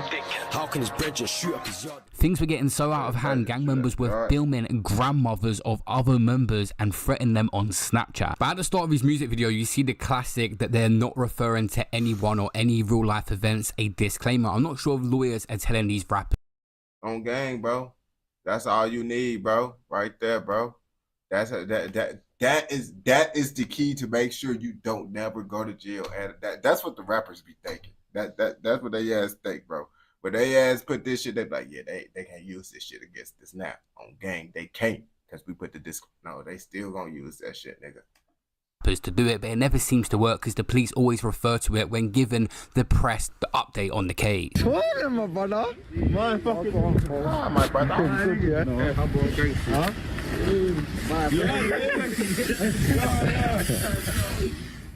By the time F-Dot had come out of prison, Central C from 12 Anti, his area, and Digga D were really rising in the music game, taking over the drill scene. And it seemed he took a swipe that was being previewed at Digga D about his eye and him getting stabbed in jail, which apparently was nothing to do with them. Good guys that do street shit, but keep it secret. Tell me how you talk that smoke when you got no eye and anemic. When I say that do it strategically, there's no time to go on the GBG. Won't claim that drill like PPE. Digga D would later have an unreleased freestyle where he said Ops claimed that they did something to his eye, but it was just a random guy in jail, that situation. In the same freestyle, Digga D dissed Central C, saying, don't compare me to Central C, just stood there and watched when we chinged his brother. I went jail for that little fucker, I still came home to the nicest supper. Move that pack in the trap, repeat it. 3 of my guys in the can and media. You wanna know what I do for a living? I told them a trap, so I'll keep it a secret. This guy ain't someone that just jumped on music because his friend was doing well. There's tracks on YouTube from 6 years ago. Obviously, he went to prison and was taking it more seriously as well when he come out. See the gang in the cup, bear man and stolen. I ain't gonna cap. Them shits look bogus as hell, bro. Them fucking doodle balls. You get my drift. 2 Rambos on my side with no case cutting my hip. You better run quick. If you trip up, you're pissed. R.I.P. That's it. Don't lack, don't slip. At this point, F Thought was starting to pursue his own music career by putting out videos, but mainly around Central C as well, who was blowing up at a crazy rate, becoming the UK's biggest rapper. There is actually a clip where F Thought is saying Central C is one to watch out for. He really believed in Central C before he blew up. But his career, I think, has had a lot of damage from that CBO order and stuff getting removed. He's released a couple of tracks, had done a couple 100,000 views, but we didn't get to see his full potential in music, for sure. You see, that's why Central C he be doing that subliminal diss and shit, bro. Cause if y'all ass be outright just dissing niggas, bro, y'all know how y'all peoples get out there, bro. I feel like, bro, y'all gotta just be subliminal, bro. It'd be no point even making that music, cause them niggas then they gonna take that shit down, bro, and put all them dumbass rules on y'all. Like, this video here is on 300,000 plus views and has been re-uploaded, so it would have done serious numbers, and there was numerous people him and his friend had dissed in this song, obviously when it wasn't meant to be. The last day. What the fuck is the last day? It's unclear if he was shot or stabbed. His family have said he was knifed in the street, but neighbours also reported hearing a gunshot early this morning. This nigga said knife. So that's what y'all say sometimes. Y'all don't say stabbed, y'all say knife. I had to put that shit into the UK dictionary now. That's his car where he was. And you can see forensics have been at work, walking in and out. There's police officers on this street. Just show you down here as well. You can see medical kit there. There's medical bags on the pavement, suggesting that's where he received treatment from the London Ambulance Service once they arrived on the scene just after 2:15. We're next to a busy road, so I apologise if you can't see me. I'm just zooming again, as you can see forensics at work behind the car, which is still under the tent. The tent normally signifies where fatality has occurred, but we know that Fernando's now been removed and has gone for a post-mortem, so investigators are going to be working around the clock. January 26, 2023, an article come out saying a musician was killed in an ambush just yards from his home in West London in the early hours of this morning. Fernando Johnson, 23, was attacked getting out of his car in Acton near the busy A40 at about 2:15 a.m. in the morning. The Metropolitan Police officers rushed to Rosebank Way to his aid after reports of a man with significant injuries. Emergency services also tried to save Mr. Johnson's life. F. was declared dead at the scene. His family paid tribute to the trainee electrician, is what the article had said, and aspiring rapper whose stage name was F. And his cousin had told the Evening Standard that 2 people had jumped him and knifed him as he got out of his car. This is a graphic incident, and it's crazy that he lived on the road where he was stabbed and he had just popped out, they had said. I mean, that's not really that crazy. That's what niggas be catching niggas lacking. When if a nigga know where you stay at, that's how they get a nigga. Because they know where you stay at. That ain't really crazy that the nigga got killed in front of his house. That's what they be. If they find out where you stay, then yeah, that shit pretty normal. They were said in this article, this isn't gang related as far as we know. He was doing well with his music and going places. He was going to be a big name. He was so positive and a lovely person. He had 2 brothers and no one could believe it. You said this isn't gang related, but I ain't gonna lie to you, bro. From the clips and shit that I just heard of this nigga, if that's the same F. nigga that I just heard, that nigga got some gang shit going on, and I think I understand why some people might want to do some things to him, listening to that music. Now, that's just me going off the music and shit, but, you know, that's just me. A family statement issued by cousin described Mr. Johnson as a loving family man who was passionate about achieving his ambitions. He was greatly loved by family and friends and well known to everyone in the community. He always had a smile on his face and greeted everyone with a big smile and a hug, it read. F. brother had responded first. He had caught a case with. He was devastated, saying, "Bro, this morning I woke up and started crying, and me and you both know I never cry. All I kept thinking about is you. Bro, F's, I'm literally heartbroken. Bro, you leaving me effed up differently. I don't know how to feel. I don't even know what to say. Seeing you laying on the floor was one of the worst feelings a brother can see. I feel so lost without words, cannot describe how I feel. Mentally and physically drained, lost and upset and depressed. And all I can say is I love you, ABD. You will never be forgotten. Central C put up a Snapchat post saying you wanted to be like me and I wanted to be like you. According to the police reports, 2 men ambushed him as he got out of his BMW and he was stabbed multiple times and pronounced dead at the scene, and one of the attackers were described as wearing a grey hoodie and blue jeans and the other in a dark coloured tracksuit. So the investigation was away by the Metropolitan Police. It was a murder investigation with initial arrest made of 2 men in their 20s just shortly after the murder. These individuals were later released on bail and the police conducted extensive CCTV searches and forensic examinations at the scene, but had been cautious about linking the murder directly to gang-related activities, although that had been a topic of speculation among community and online. But shortly after, their men were released and an investigation carried on ongoing, and the police were actually appealing for anyone to help with this investigation. It was an unsolved case. Central C's done his best to try and tribute his friends. Damn, so that means the niggas that they gave us the wrong people, or they just ain't have enough evidence to hold them? That's probably the thing. They ain't have enough evidence to hold them, so you know they had to down to drop that shit. There ain't no witnesses, but let's be real, bro. A nigga is not finna snitch, bro. Like, why would someone go out there with a tell? That's literally putting their life at risk on gang. Like, niggas will fuck you up if they find out you a witness, nigga.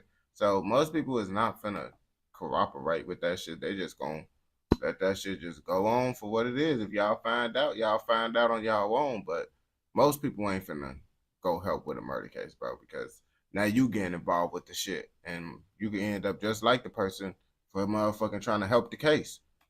Friend and continue his legacy, has got a tattoo saying RIP F Dot and put him on chains as well, like a lot of rappers do.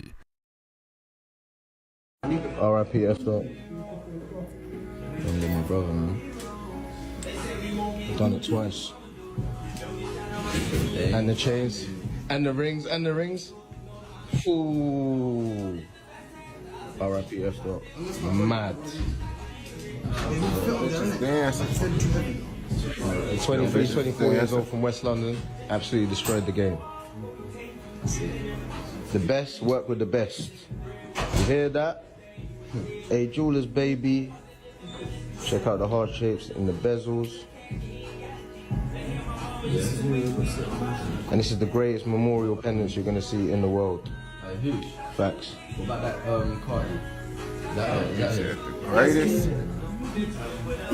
Now that bitch do go hard though. That bitch do go crazy. I ain't gonna bap to you. Like, the details of that bitch not been that bad. You feel me? What we watching?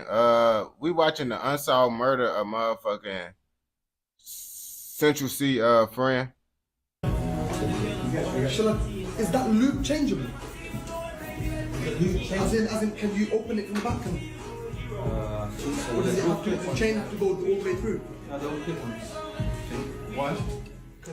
An article come out in the Daily Mail saying Central C reveals how he deals with survivor's guilt after his pal Fernando Johnson was murdered in an ambush at 23 years old, as he reflects on his grief. When asked if he found a way to make inner peace of what happened, the rapper said, "Nah, I just don't really think about it, innit?" Before adding, "It's not the best way of dealing with it." He added, "A way of dealing with it actually is, I think, very far ahead and do as much as I can to help the people around me to prevent that feeling ever happening again, so we're all surviving, innit?" A post-mortem examination actually found that F. had died of a gunshot wound. So yeah, this is actually turned into an unsolved case, and they just put out appeals, no updates to come out online. So he got stabbed and they shot him. So now, y'all think they shot him first and then stabbed him? Cause I was like, that'd be the most smartest thing to do, because like, nigga, if you already got him, motherfucking, if you already stabbed them, it ain't no point of shooting them. I feel like the only point of shooting them is because you didn't stab them. Yeah, you shoot them so you can be able to stab. But you feel me? I don't know. Them UK motherfuckers be tweaking. Them motherfuckers stab you and then shoot you just because. So, I don't know. find out all to say anyone knew was arrested for this situation. It was literally just him being shot, the people making off, and them appealing to try and find out information, arresting people and letting them go, but nothing come of it. When you get to the level that Cench has, it's good to have your day ones around you, and F. Dot really believed in him. You see the old video, and also when he dropped Doja, he put up one of his only TikToks saying, "I can't lie, bro's a genius," and you will all realize soon. Although it's sad that he could have made it to this point, Soon was definitely inspired seeing Cench get to the top. He did get to see a glimpse of his friend's success, who's trying to continue his legacy. Bro. Right, bro. Yeah. I can't hear nothing when you in.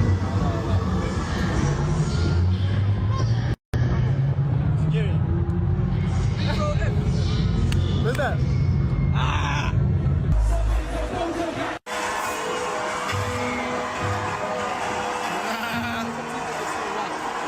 Big up, This nigga Fiesta, whatever his ass just don't like to be monetized. This nigga don't like to be monetized. I see this nigga just playing all types of clips. Of course, people say that F. Dot was associated with gangs, but many people say how much of a nice and humble guy he was behind closed doors. Like, a TikToker was getting a lot of backlash, and he reached out on private DMs to send his support. Started the year when F. Dot died, 26th for Jan, I lost my kinfolk. Cam told me that he died and I replied, huh? I hope that he's saying it's a typo, okay? Dealing with the loss of your close friend, like when you're in the midst of like stardom, it's like it must bring everything down a bit in your camp. Shout out to F. Dot as well. Like, I'm not gonna sit here and pretend like I was friends with him or anything, but the week before, like I think like the week before he passed away, I just dropped my song No Love Lost, Gary song, and like I was getting influx of hate, whatever. I was cool, just going about my normal stuff, but he actually messaged me and he was just like, "Bro, don't even watch that, keep up the good work." And yeah, man, when I seen like the next week that he passed, I was like, "Bro, like." I don't think he said don't worry about the hate. He just said your song hard, keep going. But you feel me, still the same thing. But I ain't gonna lie to you, niggas, I be hating when motherfuckers do this goofy ass shit. Just because a nigga is a gangster in the street, nigga, don't mean he not a nice person. He ain't a cool individual. He not a respectful motherfucker. Like, y'all niggas just make it be like, "Oh yeah, this nigga was gangbanging, he in the streets." But it's like, hold on, wait, that's not what I mean. Y'all be like, "Oh, he's such a nice person, he's so respectful." Okay, that means he's a good individual. Good people can gangbang too. It's like that's just being a good individual, you feel me? On gang, niggas be acting like just because a nigga a nice person, he a respectable person, his ass not in the streets doing diabolical shit. A real gangster is not gonna be gangster 24/7. They not gonna have to motherfucking do that gangster shit 24/7. You damn near ain't gonna know their ass get like that till they get like that. You feel me? So that's why I be like, bro, when everybody be like, "Oh yeah, folks says he was a drill rapper, but his ass was such a cool nigga." You can still be a drill rapper that's gang banging on the block and a cool nigga. What is going on? Do you know what I'm saying? But yeah, man, like him even doing that, him even like hitting me up when there's no reason to do that, shows that I feel like there was probably a lot of good energy in Cench's. Central C hasn't really been open and vulnerable and done any podcasts or interviews to deeply speak about the situation. The main thing he did was do a Glastonbury tribute where he played a video at the start talking about the situation and how it affected him. How many times have we seen young men in the UK with lots of talent and potential have their life taken too quickly, and others end up doing the opposite and going to prison for life, and it is never worth it. This guy had serious talent and now is no longer with us. Damn, this shit fucked up. That shit fucked up.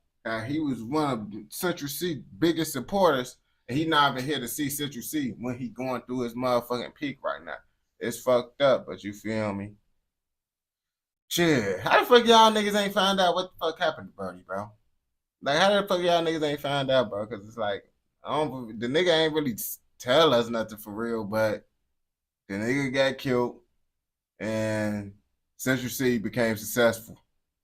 Like that's really, of course, yeah, we found out how he died, but after that was just like a little tiny bit of it. Then we just really just start talking about Central C. I ain't gonna lie to you. But if you watch this shit all the way through, I know your ass fucking with another motherfucking video, nigga. So go ahead and go watch another motherfucking video, and don't forget, like, comment, subscribe, and what? turn on post notifications, nigga, so you never miss out on any content like this.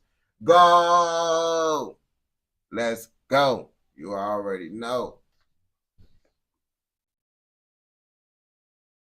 I be high out zips and place code in always. We'll go try my elbow. I know you call. Y'all got any requests, my niggas? Do y'all niggas got any requests?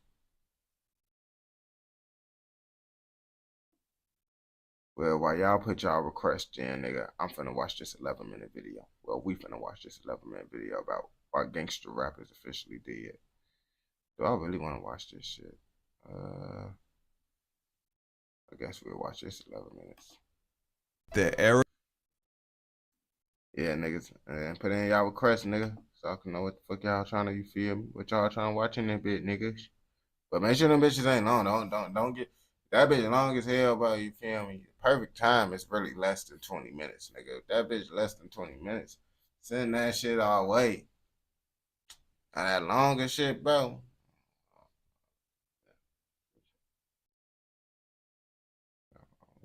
Oh yeah, I do gotta react to something though that's long, but we ain't gonna react to the full thing. We only gonna do like 20 minutes of it, you feel me?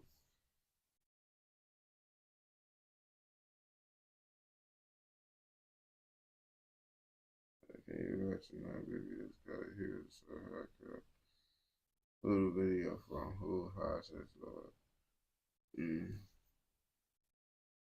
Let's see. We done do. Then you said a hood politics.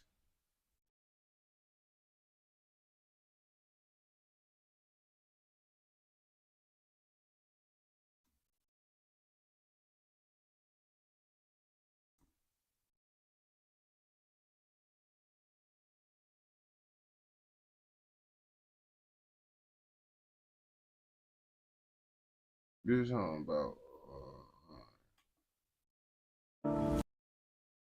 All right, we're gonna do your shit next. We got this Nightmare.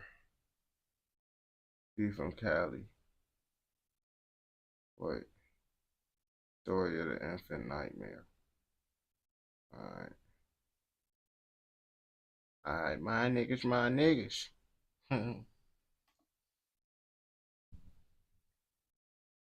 niggas tweaking in Cali. Well, specifically, there's one nigga named Nightmare. Now, if his name Nightmare, you know he out there giving niggas nightmares. I ain't gonna lie to you. If you don't believe me, well, I don't believe myself because I don't even know what this video about. But you should believe me because I'm believing this title, you feel me? So let's come on and see what it's like in Cali and see if motherfucking Nightmare really giving niggas nightmares. Come on, let's watch this shit together now and see what the fuck going on out there. Welcome to Hood War Stories. In this episode, I'll be discussing the life of Infant Nightmare. Dante Kennedy was born on December 29th, 1998, in Los Angeles, California. He attended Hillcrest Elementary School. He was raised in the Baldwin Village neighborhood of Los Angeles, infamously known as the Jungles, or the Jays, an urban fortress composed. I ain't gonna catch you. That shit, it sound treacherous off the bat. The Jungles, anything that's named the Jungles, bro, you know it's wild, bro. I ain't gonna lie to you. It ain't gonna never be no good area named the Jungles. Of high-density apartments and tropical vegetation. The Jungles are still unsafe today, but in the early 2000s, it was on another level. Those were the training day days. Guys 20 deep in red on every. That shit right there. And I never really understood why the fuck these niggas did that shit, because it's like, nigga, you making it easy for the police to know y'all niggas gang banging. Like, I never understood that shit. I be like, bro, niggas be like, yeah, the police fucking with us, bro. We ain't doing shit wrong. But nigga, you looking like this outside. You know why they fucking with you, nigga. That's why I never understood this shit. Block, monitoring every car that goes in and out. For a while, it was a no-go zone, as you would enter at your own risk. Young black kids growing up in this type of setting more than likely get swallowed into the Black P Stones, the gang that has its area on deadlock. This neighborhood is so deep and active that you basically are a member by living there. BPS recruits heavily, but the actual put-on process is not easy and is selective. Nightmare would join BPS and I ain't gonna back. That's down there with anywhere, though. You live on a block that's gang banging, bro. You damn near that just because you live over there. But I feel like Cali is a little bit worse, bro. Like them Cali niggas, They be taking that game banging shit like serious. Like, nigga, they catch a nigga wearing blue, and you from the area that wear blue, bro. They ain't trying to hear none of that shit, bro. Like, you getting cooked, my nigga, just because you decide to wear that color and you from that area, bro. So you might as well just start gang banging, my nigga, because the ops gonna get on your ass, bro. So you don't really got no option. In his early teen years, Infant Nightmare made it a point to be a standout member from jump. He was considered a part of the 10% of gang members who are really active in the field. These are the real line pushers, patrolling the neighborhood and banging on people. Nightmare was always known to carry a gun. He primarily focused on the top shooters from rival gangs and prioritized knocking them off. By the time he was 17, he gained high status and rank within BPS. His earned rank was a combination of factors. Nightmare was super solid and very respected, and was very ambitious to get money. He had a good record with the hands and was always down to fight. Alleged bodies. Man, you know, and I ain't gonna cap to you, bro. If you a gangbanger in LA, bro, you damn near gotta know how to fight, bro, because them niggas be trying to squabble niggas. Like, if you don't know how to squabble, bro, you always gonna be having knots on your head, bro, and they gonna be recording that shit all the time, bro. Because I be seeing some gang members and shit, bro, they ass be fighting because it's like, nigga, if you don't fight, bro, in Cali, bro, your gang damn near gonna beat your ass for not fighting. So I be seeing some gang members, they be having knots and shit on their head because they gang be forcing them to fight niggas, knowing these niggas can't fight. In numerous attempts, propelled his reputation as one of the top young shooters in South Central. Nightmare was down to kill and do life in prison or die himself in the process. After the Rolling 40s and the Harlem 30s, Nightmare hated 18th Street the most. BPS and 18th Street's war goes back decades. In the mid-90s, a few 18th Streeters lived in the jungles off Ursula Avenue in one apartment. They tried to set up shop and sling drugs on that block. BPS told them it was a no-go. When the Ursula clique continued to sales when things got hectic, after Ursula got pressed, the Rancho clique and some other gunners from other cliques responded with gunfire. BPS responded with I knew it was gonna be bad, bro. Come on now. Martin Luther King Boulevard? Nigga, what? Anything that got Martin Luther King, I just assume, bro, and as you can see from this video, you see that's a gang area. But anywhere they got Martin Luther King as the street, bro, don't go there, bro. It's not a joke. They are for real. When you see those videos about when your car break down on motherfucking Martin Luther King Drive or Boulevard, bro, you don't want your car to break down over there, bro. Anywhere you at, bro, no matter what state you in, no matter what country you in, Martin Luther King died to be the worst street in every fucking motherfucking city. I ain't gonna lie to you. That shit is wild as hell. Gunners from other cliques responded with gunfire. BPS responded with full court pressure, shooting up Ursula Ave every day. Shootouts would occur from out the window onto the street and from apartment to apartment in the jungles. It was so much heat that Ursula clique had to vacate the J's. Yo, good morning, my boy. The Rancho Park clique were firing back on Ursula's behalf. Even black kids walking to Dorsey High School were getting shot. Most of the Ursula locals were wound up getting absorbed into the outskirts. That's why you got a gangbang out there when you from the hood, bro. That's what I mean. Like, you don't really got no options. Either them niggas gonna squabble you all the time and fuck you up, shoot at you, or you gonna get with the shit. Cali don't really be giving you no options, bro. I'm not finna let no nigga bitch me. I ain't finna let no nigga just keep shooting at me all day, bro. So what I'm finna have to do, we finna get to twisting up my fingers and shit and be on the block. I'm finna be with them niggas, bro, because either way, these niggas then they gonna try to shoot at you and fuck with you. So you might as well be with the shit so you could be at least, you know, more prepared for these niggas. Click. And that's who's been in the thick of it with BPS, along with the Smiley Drive clique. Nightmare was known for bouncing out, pop out, and shoot you type. But he also had a sneaky side. On one hot night, Nightmare ventured into 18th Street's turf. There he spotted 3 18th Streeters outside on the street talking. Nightmare allegedly got out on foot, crept up from behind, and domed the 18th Streeter. 2 additional shots were fired, but they both missed the other targets. Nightmare gathered himself and fled off into the night. Bro, what the fuck? Dude, he got the reverse EBK J-Boo? What the fuck? That shit wild as hell, bro. But these niggas don't be having no aim, bro. Like, how the fuck? You literally got these niggas just standing on the block. You could easily pop these niggas, bro. You missed the shot, bro. Well, them niggas, as soon as the niggas hit the first shot, they gonna get to running and moving and shit. So I guess I can understand why you missed it. But nigga, Y'all better learn how to shoot better. But niggas that's inside the street, they don't go to the range to actually practice. When they practicing, they actually shooting at niggas. That's they practice, real life shooting at niggas. So it's kind of hard to get better at your aim when the only practice you got is shooting at real live targets. The sneak attack was allegedly one of his first bodies, and the 18th Streeters got a clear view of his face. After that murder, Nightmare briefly shifted his focus to another enemy that I mean, at least he got one of the niggas. That's why I said I understand, because after the first shot, the other niggas gonna get to running away. So it's like, it's understandable. was in close proximity, the West Boulevard Crips. Allegedly, there was some back and forth dialogue being exchanged on social media. Threats like, "You know what it is when I see you," were being sent. And it didn't take long. Nightmare allegedly spots him near the intersection of Crenshaw and Adams. These cross streets is a point of conflict, as multiple gangs lurk near these borders and often are bound to run into each other. After spotting him, Nightmare allegedly chased his victim down in the streets and completed his mission. There's no one Nightmare hit more than the Rolling 40.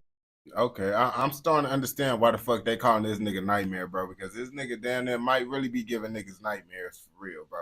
I was just joking around and shit, but he actually might be giving niggas nightmares. No jokes, bro. No jokes. In fact, this has been BPS's top enemy for more than a decade, especially among the younger generation. Nightmare labeled himself Mr. 40K, and he earned that title, shooting up the 40s on a weekly basis, from the avenues to Parkside, but especially the dark side were all getting lit up. Nightmare was putting in a ton of work and was becoming a true nightmare in the streets. His name rang bells, and his gunplay put everyone on notice. He was an active shooter and had no intention of slowing down. As Nightmare rose to one of the top doubters in the city, he began to prioritize killing other top shooters from rival hoods. Africa, also known as Tiny J Stone, was an extremely active, high-ranking member from the 89 East Coast Crips. Fast forward to July 29th, 2018, at 12:40 a.m. Africa is hanging out with Rolling 40 members near 43rd of Vermont. Nightmare and other BPS members all saw it that night, driving around looking for a 40 Crip to kill. They end up pulling up to 43rd of Vermont and find just what they were looking for. Niggas really be outside. That's why I be like, bro, there's niggas outside looking for niggas to kill, bro. Y'all know niggas really do this shit. And y'all niggas just want to stand out in the fucking open. Like, I don't like I don't, I hope no one ain't trying to kill me. I hope I don't got no ops, you feel me? But if I do, bro, don't try nothing, but you feel me? I don't even like to even stand outside and loafing, because it's like, nigga, you just standing out in one spot, bro. They don't even gotta be trying to shoot you. They be shooting at someone else, bro. Nigga, you asked them to get hit by a bullet that's not even for you, bro, because you want to stand outside and loaf and shit. For Africa and a few Rolling 40 Crip members. That's a 2-for-1 special in Nightmare's eyes. Nightmare then jumps out and specifically tries to kill Africa first. He lets off numerous shots, and bullets start flying. But instead of hitting Africa, a 40 Crip named Tiny Hardhead got hit. 2 others were also shot. Hardhead was pronounced dead in the street at 12:50 a.m. You see why I tell niggas stop with that loafing shit? They said folks was trying to hit Africa, and he ended up hitting a whole nother nigga because he was just outside just loafing. That's why I be like, bro, don't be with that loafing shit. Nightmare and another gunman ran to 2 separate vehicles, which fled the scene. Tiny Hardhead was a factor in the 40s, and he was known for shooting and pressing the issue. Hardhead is that trip. They gonna phone him out, bro. I ain't even no C-maker, bro. Gonna phone him out. He on the phone calling his homies. I pop that y'all niggas. Y'all niggas don't do nothing, nigga. I'll pop that y'all niggas.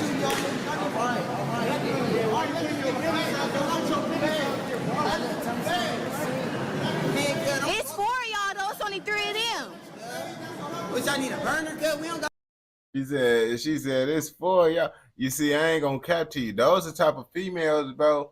They ass be talking that shit, and then when them niggas end up getting on your ass like them niggas, like you a nigga, do you? Oh, I'm just a female. Nah, you talking that shit. You talking that shit. That ain't finna get on your ass, bro. And that's what females like to do, all that shit when they around the niggas and shit. But then they don't want to get treated like a nigga, but they want to act like a nigga and shit. That be the fucking problem right there. But niggas do be scared as hell. They saying you need to go get a burner, nigga. Motherfucking, we don't even got no strap. I wouldn't believe that shit. Niggas be lying. They say they don't got no strap just to get you to fight, because they want you to. They want to fight you. And as soon as you get to whooping their ass, I got you, nigga.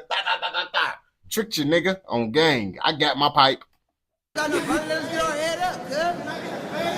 Originally, when he was killed, there was speculation in the city where there was the 5 Deuce Hoovers, or BPS's work. But as Nightmare got away that night, Africa got a glimpse of his face. Nightmare was wearing a hoodie, and it was dark, but Africa was almost certain it was him. Africa then told the 40s who he thought he saw, and word traveled to the 50s. Tiny Hardhead was deeply connected to the 557s, so both hoods took this loss personally. Retaliation was guaranteed. The Jungles were shot up weekly for almost 2 months. And for good measure, the 557s and 40s also hit up 5 Deuce for a good 2 months also. The results were 3 people dead, but their main prize was still lurking around in the shadows. That's until October 3rd, 2018, shortly after 5 p.m. Nightmare was standing on the sidewalk with a couple brims in their territory. 2 people then walked up and began firing at the group, striking Nightmare and 2 others. Bodies dropped to the... Bro, listen, I don't understand, like, nigga, Nightmare, folks. Yo ass out here hopping out on niggas loafing and shit, fucking them up, and you gonna do the same shit. Like, I low-key be scared to stand outside on the block. I'm like, man, the way we be fucking niggas up, bro, that be standing on the block, well, if a nigga try to do us the same way, bro, I get a little bit paranoid just because I'm out here doing the same shit to niggas. The ground, and everyone tries to flee. Nightmare was taken to a hospital where he was pronounced dead at 5:51 p.m. Damn. Rumors spread that the alleged gunman was a Rolling 40s member and a stud from 50s, and some people were shocked that it was a female shooter involved. Now that the trophy was gone, BPS responded with full force, and the 40s felt major impact in the months that followed. After Nightmare's death, he was super dissed all over social media from various hoods. Rolling 40 members even dropped diss songs mocking his death.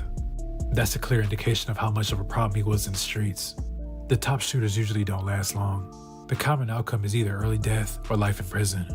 Yeah, because the more, especially if you keep on doing shit to different gangs and shit, then you're gonna have more and more niggas just trying to kill you. Like, the more diabolical shit you do, the more niggas gonna want to kill you on gang. That's why niggas don't be lasting long.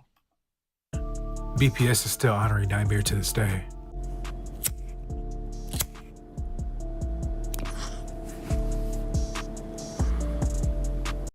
Alright, niggas, you feel me?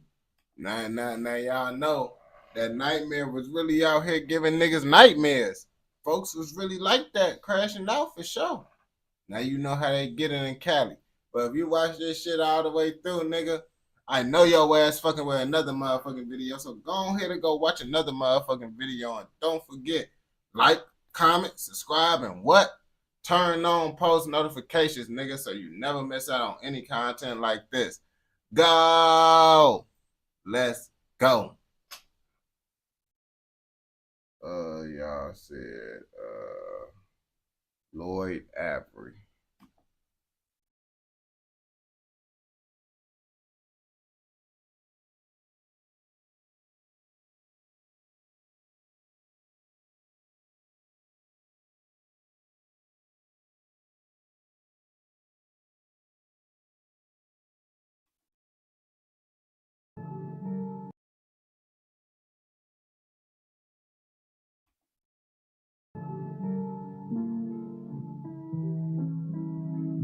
Welcome to Hood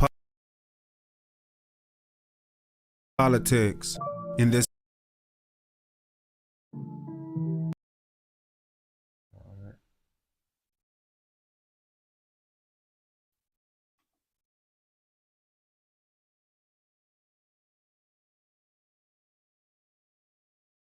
watch out for Lloyd Avery to be exact. Now, I don't know if I said his name right, but they said allegedly folks really like that, you feel me? Now, how much like that was he really like that? I don't even know. That's why we better watch this motherfucking video, though, to find out if motherfuckers really like that, you feel me? Let's find out together and see what folks got going on and why they making a hood story about his ass, bro. Come on, let's figure out what folks got going on now. Welcome to Hood Politics. In this episode, I will be discussing the story of Lloyd Avery II. The facts of the case are as follows. The 1990s was the era of hood movies. South Central, Juice, New Jersey Drive, American Me, Fresh, Blood In, Blood Out. But we can't lie, bro. When it comes to classic black movies, bro, California hands down got the best. I ain't gonna lie to you. Ain't no other state got better hood classics than motherfucking California. I'm not finna sit here and bap to you. Name a state that got better hood classics than California. You can't name none, right? And if you do, your ass is lying and you delusional, nigga. Above the Rim, Tales from the Hood, and Menace to Society are all classics in the genre. But out of all the hood movies, only one reigns supreme, Boys in the Hood. Boys in the Hood is a coming-of-age story about a group of friends trying to navigate the streets of South Central Los Angeles, whether positively or negatively. The 1991 film put South Central Los Angeles under a microscope and gave the world an idea of what everyday life was like. The film was directed by John Singleton in his directorial debut, and it stars Ice Cube as Doughboy, Cuba Gooding Jr. as Trey, Morris Chestnut as Ricky, Lawrence Fishburne as Furious, Angela Bassett as Reva, Nia Long as Brandy, Regina King as Shalika, and a newcomer named Lloyd Avery II, who was simply credited as Knucklehead number 2 in the film. Lloyd Avery II was born on June 21st, 1969, in the View Park neighborhood of Los Angeles, California. His father, Lloyd Avery Sr., was a self-employed handyman, and his mother, Linda Avery, was a stay-at-home mom. Lloyd attended Beverly Hills High School, where he excelled in water polo and baseball. While attending Beverly Hills High, Lloyd became a good friend with Quincy Jones' son, Quincy Jones III, also known as QD3. Lloyd graduated in 1987 and enrolled in LA Trade Tech, but dropped out a few months afterwards. He worked a host of small jobs, but he was more interested in the entertainment industry, which didn't sit well with his father. Lloyd Sr. wanted him to focus on a career while keeping entertainment as a hobby. Lloyd found some early success. So is we watching a story about a fucking actor, bro? What is we watching, nigga? Who is this? What do y'all got me watching right now, my nigga? I thought we watching gang shit. This nigga telling me about how this nigga an actor and shit. What the fuck going on now, niggas?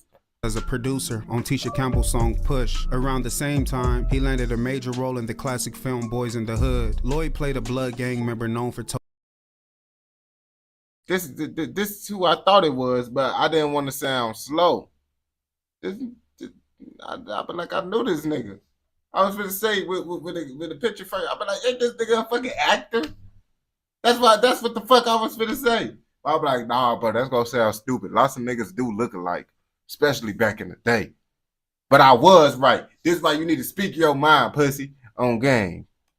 Toting a double-barrel shotgun, and he would be a part of one of the most iconic scenes in movie history.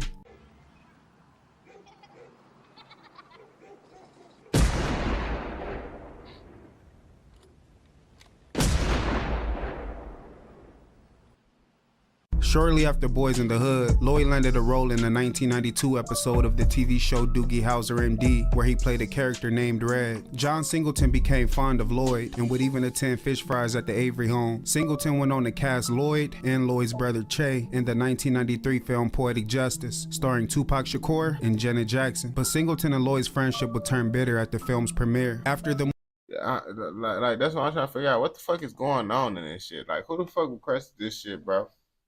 Like, that lets his life just tragically turn. Because I know who the fuck this nigga is, bro. I just didn't know his fucking name. You feel me? But I've seen this nigga in lots of movies, bro. Well, nigga, I seen this nigga. Like, that's why the nigga looked familiar, bro. When the nigga came up, I'm like, damn. But I thought we was watching shit about some gang members and shit. Movie ended, Lloyd stood up in the theater and yelled, "Man, that shit was whack," which upset Singleton. Shortly afterwards, Lloyd's family and friends began noticing changes in his behavior. He became angry and confrontational. Singleton said Lloyd became the role of his Boys in the Hood character. Lloyd began rapping under the name L.A. Deuce, and he also began writing a movie script about the streets. But so this nigga, oh shit. So this nigga let that movie, bro. And I was literally finna make motherfucking this shit helped me out, bro, because I was finna make a motherfucking video on TikTok about niggas that let they acting role fuck them up. You feel me? And I didn't know this nigga let his acting role fuck him up, bro. I didn't know. I knew about him, but I didn't know his story. he wanted real-life inspiration, so he moved into the Baldwin Village, also known as the Jungles, which is a stronghold of the Black P-Stone Bloods. Lloyd shared an apartment with QD3. QD3 recalls Lloyd being in his mid-20s and hanging out with teenage gang members who sent them on crazy missions. And bro, nah, he taking that shit a little bit too serious, that acting shit. I see why he turned into that shit, nigga. Like, nigga, nah, bro, what the fuck? You going to the hood to get this shit, bro? Nah, bro. That shit don't sound right. I ain't gonna lie to you. So he can see how the hood is. Like that shit, this shit is wild though. I wouldn't even do that shit, bro. On game, bro. That shit not worth it, bro. Your ass better watch some movies and documentaries on that shit, nigga. In 1996, Lloyd made a cameo in a film that ironically parodied hood movies titled Don't Be a Menace to South Central While Drinking Your Juice in the Hood, starring Sean and Marlon Wayans. Lloyd began receiving less and less gigs. Bro, I was just watching that Don't Be a Menace. I was just watching that shit. And his hot-headed reputation didn't help. Many people that were close to Lloyd think he went off the deep end because he was frustrated that his dreams of being a star wasn't coming true. And if he couldn't be famous, he wanted to be infamous. Lloyd became a part of the jungle, to the point of getting the word jungles tattooed over his eyebrow. In March of 1999, Lloyd was involved in a shootout on Hillcrest Avenue in the jungles. In April of 1999, he was... So y'all telling me, I mean, I guess it's kind of the same in a way because niggas motherfucking, because they sports career don't go, they ass get to motherfucking gang banging and shit. I guess it's the same way. Folks' acting career ain't go how he wanted it to go. Now folks hopping in the streets.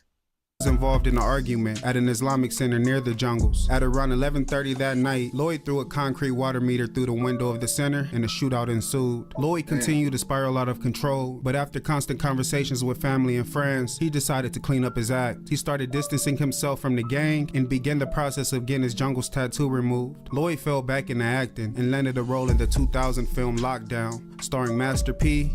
You see, what the fuck is wrong with this nigga, bro? This nigga don't know what the fuck he want to be in life, bro. Like, his ass trying to find who he want to be in life, bro. And his ass having a hard time for sure. I ain't gonna lie to you. Like, all that shit, bro. Nigga, you should just continue being an actor, bro. Your ass was inside some legendary-ass movies. And your ass trying to gangbang and shit. You can figure something out on the actor shit.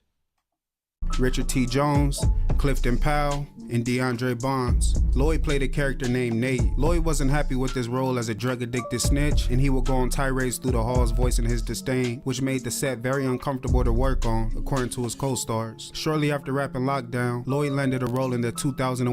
Man, that's because niggas wanna portray this gangster image, boy. That's why your ass ain't gonna go far if your ass wanna keep on portraying this gangster image on every motherfucking movie, bro. On gang, that's because his ass want to be that shit. That's why he like, nah, I want to play that shit.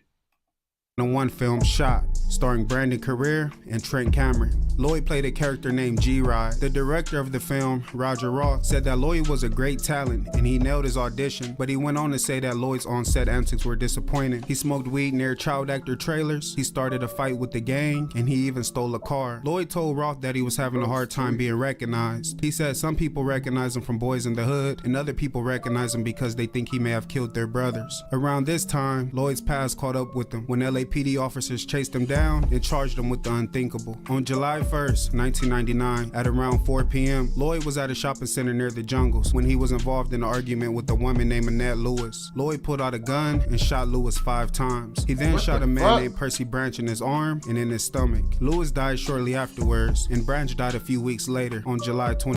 Yeah, he let that movie role get to him a little bit too much, bro. Like, nigga, your ass, you want to do this shit, bro. His ass took that acting shit to the extreme, bro. His ass became his acting role. Like, nigga, no, bro. If you gonna let that shit influence you like that, bro, your ass don't need to be an actor. I ain't gonna lie to you. But then they do say the best actors gotta get into the role. But, nigga, if you can't snap out that shit, then your ass out of it. But I think folks ass down there had a little bit something going on up there, some shit. His ass had some problems for sure. 23rd. The night before his arrest, Lloyd's brother Che recalls Lloyd acting strange. Che knew Lloyd was in trouble, but he didn't know the specifics. He just knew that detectives had been showing up looking for Lloyd. As the two sat in their grandmother's garage, Che said Lloyd was saying things like, "I had a good life." Che said Lloyd sounded like he wanted to confess something to him, but Che stopped him because he was scared to hear what Lloyd was going to say. Early the next morning, the cops pounced. Helicopters hovered over the residence and patrol cars began to line the streets. Che saw Lloyd in the kitchen with his bike. Lloyd gave gave Che a hug and left out the back door. As Lloyd rode down Crescent Heights Boulevard, he made a U-turn and stopped next to a police car and asked the cop, "What's up?" As the cop exited the vehicle, Lloyd took off, but soon afterwards he collided with another police car. He was arrested and charged with 2 counts of murder. During the trial, there were a lot of issues with the prosecution's case. The 3 eyewitnesses who identified Lloyd as the shooter all had credibility issues. No murder weapon was recovered, and the bullet cases linking him to the shooting were accidentally destroyed by ballistics examiners. Still, Lloyd was found guilty with the murders of Annette Lewis and Percy Branch and sentenced to life in prison. Lloyd's family and friends were split over the conviction. Some of them thought he was innocent and some of them believed he was guilty. Che recalled a time when Lloyd showed up to the house yelling things like he kills people, and when he was told to leave, he replied, "I don't give a fuck." You see, he one of those. He a goofy. He a goofy, bro. That want validation from other niggas, bro. And that's why his ass crashing out and shit, doing that shit, bro. Like, nigga, like, you crashing out on your own peoples and shit, bro. Cause your ass is a wannabe gangster, bro. Jungles. Lloyd was sent to Pelican Bay State Prison, which is one of the most dangerous prisons in America. Che said that Lloyd wanted to go to Pelican Bay because it was the roughest place. Che went on to say that Lloyd had... You see, bro, nigga is a fucking goofy, bro. Like, bro, you want niggas to think you tough so bad. Like, oh my God, you would, like, nigga, you want to go to the roughest, you want to go to that one because it's the roughest one. I want to go to the nicest prison. What the fuck? I want to go to the prison with the most amenities, nigga. What the fuck? Niggas over here talking about I want to go to the roughest prison. Like, folks ass is a fucking goofy. Like, but that's why I said folks got something, you feel me? Gotta be something going on up there for him to even be thinking like this, bro. I ain't gonna lie to you. Had plans on beating his case in retrial, returning to the streets as a convicted murderer, and starting a rap career. Lloyd was granted a retrial, but he was... He had this shit planned out. He was like, yeah, these niggas gonna look at me as the most savage street nigga ever once I beat this shit. No, nigga. Your ass is not finna be out here and turn into King Von, nigga. Again found guilty in July of 2005. While between trials, people that were close to Lloyd began noticing a change in him. He befriended a chaplain named Dennis Clark at the Los Angeles County Jail and became a born-again Christian. Lloyd stopped cursing and fighting, and he would often call family and friends to check up on them. You see, that I just keep on telling y'all this nigga don't know what the fuck he want to be. He trying to find himself, bro. On gang, I told y'all this shit in the beginning, just how the nigga was acting and shit. You see, folks don't know what the fuck he want to be. His ass was an actor, then a gangbanger. Now folks a motherfucking Christian. What's next? Them and offered kind words. When Lloyd returned to Pelican Bay after losing his retrial, he led prayer services and tried spreading the gospel to his cellmate, Kevin Roby. But there was a problem. Roby was a Satan worshipper who was on year 17 of 3 life sentences for murder. Lloyd sent a letter to Chaplain Clark saying that he knows God has him around Roby for a reason and that he prays Roby gives his life to God. Less than a week later, on Sunday, September 4th, 2005, Lloyd returned to his cell after attending church services. Lloyd laid on his bunk and began speaking his gospel as Roby worshipped near a pentagram that he had drawn on the floor. The two men began to argue over their ideologies, and the argument soon turned violent. After a brutal fight, Roby put Lloyd in a chokehold and strangled him to death. That night, corrections officers performed... You see, bro, I ain't gonna cap to you, but that I feel like that's folks' karma, bro, for being the fucking goofy, bro. You took motherfuckers' lives and shit because you wanted validation from other niggas. You wanted to seem like this tough ass nigga, and that was even you from the start. Yo ass, you see you a Christian now. Now you mad at niggas for worshiping the devil and shit, but your ass was just doing evil ass shit. Like, what the fuck, bro? But I feel that's damn that folks' karma. Formed an inmate count. They reported nothing out of the ordinary. The next day, with Lloyd's body still in the cell, Roby wrote a flirtatious letter to one of Lloyd's female friends. Corrections officers performed another inmate count. Again, they reported nothing out of the ordinary. In total, corrections officers performed 11 inmate counts, including standing counts. Each time, they reported nothing out of the ordinary. Lloyd's body wasn't discovered until... You see, this is why I be saying, bro, you don't want to go to prison, bro. Folks ass wanted to go to the roughest prison. Nigga, you see what happened in the roughest prison, bro. Shit like that happened, bro. Your body go unnoticed for a long time. Niggas ain't helping you when you getting fucked up. But y'all remember, folks ass said he want to go to the roughest prison. Like this the lifestyle that folks wanted.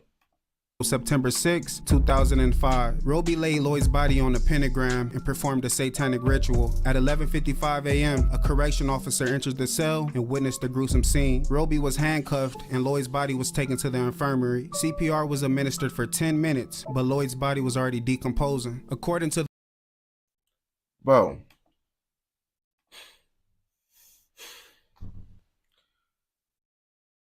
These niggas just said they did CPR on a decomposing body, bro. What type of dumbass shit? Like, first of all, I don't want to touch a decomposing body. Let's start there. Let alone do CPR to the mother. Like, it's no fucking point, bro. What you just want to be like, yeah. So they could be like, yeah, we ain't lying, bro. We tried to save him. You try to save this nigga weeks later. While his body, like, come on, bro. Niggas just be. That's why you don't want to go to the roughest prison, because they be doing shit like this. They save you when your body decomposing, and they not even saving you for real. The coroner, Lloyd had a fractured sternum, which could have been caused by the CPR. Lloyd's eyelids were swollen shut, his nose was fractured, and there was an abrasion on his temple. The official cause of death was listed as aspiration of blood. Probable strangulation and the skull fracture were also listed as other conditions. Lloyd was officially pronounced dead at 12:10 p.m. The Avery family was notified of Lloyd's death later that night. Che immediately flew to Pelican Bay looking for answers. Che was allowed to view Lloyd's body, but became suspicious at the funeral home. Che was quoted saying, "I was overpowered by the smell. It took the breath out of me." The mortician told Che that Lloyd had been dead for at least 2 days. The Avery family paid for a private autopsy. Lloyd's cause of death was listed as blunt force trauma, complicated by an aspiration of blood. The report showed that the injury to Lloyd's skull was due to a blow from a flat surface, such as a carpenter's hammer, or an impact on a similar type surface. 2 investigations were launched. The district attorney handled the criminal aspect, and the Inspector General's Bureau investigated administrative misconduct. 8 months later, the Bureau determined that the prison's handling of security issues in the crime scene were poor. Roby confessed to Lloyd's murder and was sent to solitary confinement. The district attorney never filed charges.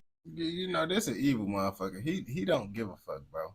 His ass proud of his work. I ain't gonna bap to you, but it's like, damn, you somewhat kind of feel sorry for Brody, because it's like, damn, he was in them legendary movies and shit, but then I just keep on remembering folks wanted this shit. Like, damn, this what he wanted, right? On game. Against Roby. He said that Roby is already serving 3 life sentences and is never getting out. He went on to say that if he did file charges, Roby would get better treatment than the average prisoner, and since this isn't a death penalty case, it wouldn't make sense. The Avery family still had questions. They wanted to know if corrections officers were involved in Lloyd's murder, and why were a born-again Christian and a Satanist put in the cell together. The Avery family sent the Yeah, that shit is wild as hell right there, because it's like, when you get locked up, they supposed to like break shit up, like, so it won't be like no conflict. Like, they ask you if you gay or straight when you going through processing and shit. Cause like when they ask me that shit, I'm like, boy, what the fuck? Why the fuck are y'all niggas even asking shit like that? I'm like, they got some freaky shit going on up in there.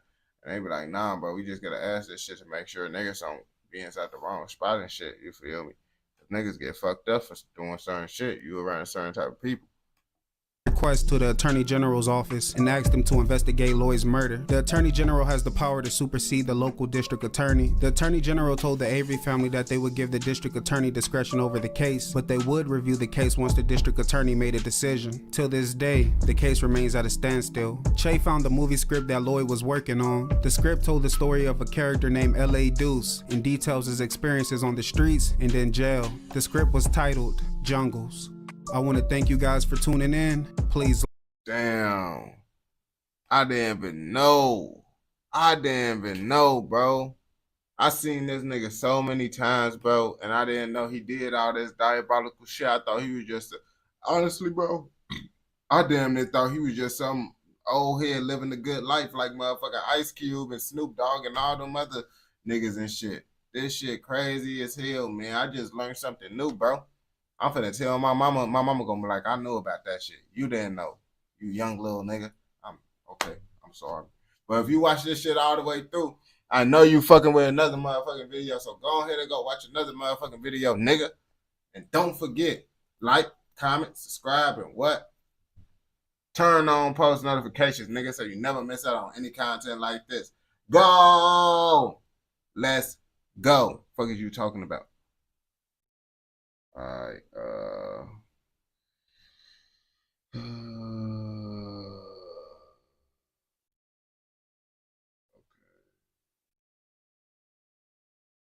I ain't gonna cap. What type of documentary? Because I don't be doing like real documentaries.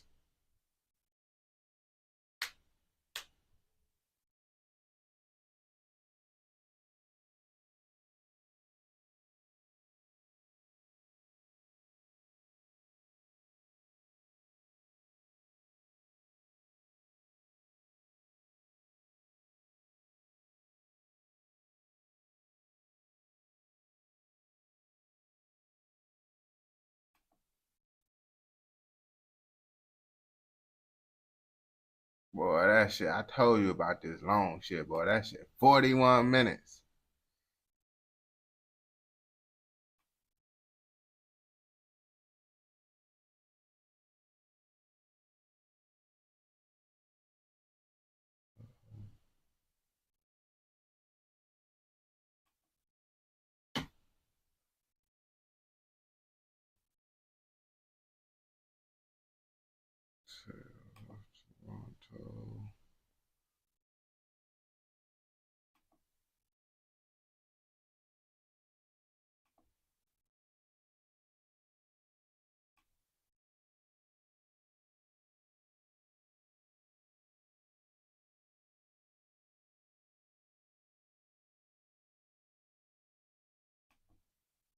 These are the 5 men.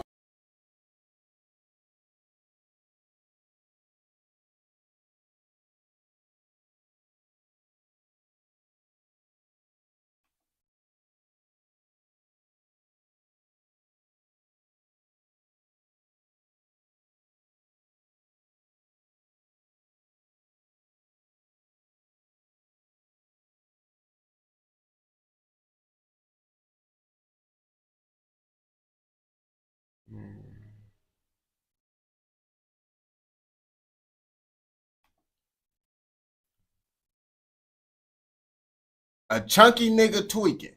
And I'm not calling him chunky because I think he's chunky. He's literally chunky. Like, no, his name is Chunky. Like, that's his motherfucking name. But he's from Toronto, and folks says tweaking. Now, how much of a tweaker he is in Toronto, I don't even know. That's why we motherfucking watching this motherfucking video together. So come on, let's see what the fuck they got going on in motherfucking Toronto. These are the 5 men police say are responsible for kidnapping a Newtonbrook secondary student in early March. They arrested 6 people. 1 is under 18 and cannot be identified. All have been charged with first-degree murder. A street gang on the brink of extinction. That's what Toronto police hope is the case with the... Damn, they hit their ass with, boy, y'all asses on the brink of extinction, bro. They ass, that mean the police is putting in the work, bro. They working overtime to lock these niggas up. So what that tell me, these niggas diabolical. Dixon Bloods. They are identified as Liban Hussein, alias of Chunky. His ass look like a fucking girl. Yeah, I feel under the weather. Got the sauce right. Now they know who really better. Look at me just like I you that. Hottest young is out the West End and they knew that. This is Liban Hussein, better known by his street name, Chunky. He's a reputable member of Toronto's notorious Dixon City Bloods with a lengthy criminal history. From being involved in high-profile kidnappings to getting swept up in a raid at 18, Chunky's story is a chaotic one, but how did his journey into a life of crime begin? It all begins in the west side of Toronto, on the corner of Dixon Road and... I ain't gonna capture you, bro. I feel like, man, I don't know. Am I wrong? But I feel like the west side always gonna be like a bad area. Like a west side anywhere is gonna be like a not good area, bro. Like out of all the areas up north, out south, over east, and out west, that should just be a whole different world. I ain't gonna, well, in Chicago, out west, a whole different world. I ain't gonna back. And Kipling Avenue, where a cluster of high-rises lay. The area, nicknamed Dixon City, is essentially the Little Somalia of Toronto. In the late 1980s, thousands of Somalis, seeking to escape the abysmal conditions of war-torn Somalia, jumped ship and landed in Toronto, congregating in the apartment complexes located on Dixon Road and Kipling Avenue. This included Chunky and his family. The reason they ended up on Dixon Road was because in 1988, Transport Canada decided to allow passenger aircraft to fly over the Kingsview area. Air traffic over the area increased drastically. Upset, disgruntled, and downright pissed off middle-class residents of the area moved away. The mass exodus resulted in lots of vacant homes and apartments and sent property values plummeting to the bottom of the barrel. Arriving Somalis. So you know what they're gonna do. They're gonna be like, shit, if the Caucasians and the people that got money don't want to live here no more, then I guess we're gonna make it for the the poor people. We just gonna let them have this shit. We just gonna let this area turn into the hood on gang. They took up residence in the area for two reasons. One, the cost of housing was cheap, and two, it was close to Pearson Airport, which meant they didn't have far to go after they cleared customs and immigration. Meanwhile, during the 1990s, Crip sets began popping up in Toronto, laying claim to neighborhoods all over the city. True to their nature, the Crips banged with local street gangs, pushing them out of their territories. The Crips wanted to control the drug scene, so the local gangs were forced to either align with the Crips or fight back. Most chose the latter, and to make a statement, the local gangs took up the color red, repping the Bloods. This is when the Dixon City Bloods came into play. Unconfirmed. So these niggas just decide to be Bloods, like, you feel me? Because the Crip niggas was just tweaking with them, like, fuck it, man. Since these Crip niggas want to tweak with us, bro, fuck it. I guess we Bloods because, nigga, we don't fuck with them niggas. And what don't fuck with them niggas? Bloods. So we the opposite of whatever the fuck Crips is. I understand, but like, damn. Nigga, I just would have made my own shit, bro. On gang. Confirmed rumors state that one of the founding members of the Dixon Bloods was a former member of a New York-based gang known as the G-Shine Bloods. Oh, okay. Now it makes sense. A New York nigga was out there, and his ass brought that shit out there. Who had relocated to Dixon City in the early 2000s. Young Somali immigrants quickly picked up on the pecking order, and since violence was nothing new to them, they excelled in the streets. The Dixon Bloods maintained low profiles and were extremely mobile, often moving as a group from city to city. They focused on easy money, operating on a commodity-based system, selling drugs and guns to anyone who wanted to buy, including the then-made. That's an easy way. I was just finna pause that shit and be like, boy, serve it to any and everybody, bro. That shit is an easy way to get locked up, bro. All money ain't good money, bro. Like, you doing that shit all fast and shit, trying to get that shit off. Yeah, you gonna make money, but that's, nigga, you could be serving to undercovers all the time. And I ain't gonna cap. A nigga look like this, bro, I'm not serving him. Mayor of Toronto, Rob Ford. There has been a serious accusation from the Toronto Star that I use crack cocaine. I do not use crack cocaine, nor am I an addict of crack cocaine. Can you get off my driveway, please? Can you get off my driveway? Can you get off my property, please? Oh, shit. We are now in possession. So Canada got all types of fucked up shit going on. Cause I see that nigga Justin Trudeau, folks ass finally resigning and shit. I heard his ass been fucking up Canada for a good minute. I was like, damn. Then I found out y'all niggas got them niggas snorting that shit running y'all country too. Or he, the mayor or some shit? I don't know. What the fuck is him? Of a recovered digital video file relevant to the investigations that have been conducted. I now look forward to Rob Ford interviews the way children look forward to Christmas morning. It's the best excuse I heard you give for using that crack cocaine was I was in a drunken stupor. And I'm wondering, is that supposed to make anybody feel better? No. Ah, so he the mayor. Is he the mayor? He gotta be the mayor or some shit, I think. But it's like, I ain't gonna cap to you, man. At the end of the day, I feel like lots of them niggas be doing that shit, bro. Let's be real. I feel like the president damn near did too. On gang, it's just about a matter of who get caught. Some niggas just more smarter than other niggas, but I feel like if you think for a second, bro, them politicians don't be high as hell sniffing that shit, bro, your ass is delusional, bro. They just functional junkies on gang. I ain't gonna say they junkies, but they took a little blow every here and there. All he told me was it's not only your unit, it's the whole building, and this is happening because of Rob Ford. The mayor of Toronto came forward today to admit he smoked crack cocaine. Damn. He was the mayor. He passed away a long time ago. Damn. In February of 2013, Dixon City Blood member Mohammed Syed was at a bungalow adjacent to the Dixon Towers. The occasion was a social get-together of fellow Bloods, but Mayor Rob Ford was the star of the night. The mayor was there in the bungalow partying with the Bloods, and during the... Whoa. I ain't gonna cap to you. This is bad for the mayor, but this is good for the Bloods, because it's like, nigga, you got the mayor on your side. Do you know how much shit you gonna get away with? I think we motherfucking see this chunky nigga must be a part of another nigga gang, bro, because I remember some other niggas was hanging around with this mayor nigga too. Unless this mayor nigga just be hanging out with different gangs. I think this chunky nigga might be from the same gang that we watched with the other nigga. The festivities, Mohammed recorded a video of the late mayor smoking crack cocaine. Mohammed, alongside Libin Syed, another noted Dixon Blood, decided to sell the video, hoping to make some easy money. He contacted various media outlets, saying that he had a shocking video that would expose the truth about Toronto's public officials. Nigga, you damn near gonna expose yourself too. Niggas be so thirsty for clout and views and shit, bro. You don't understand, like, nigga, this nigga is an asset. Folks is an asset, bro. On game, you can get away with so much shit having him on your side. But instead, you looking for the little clout and shit, bro.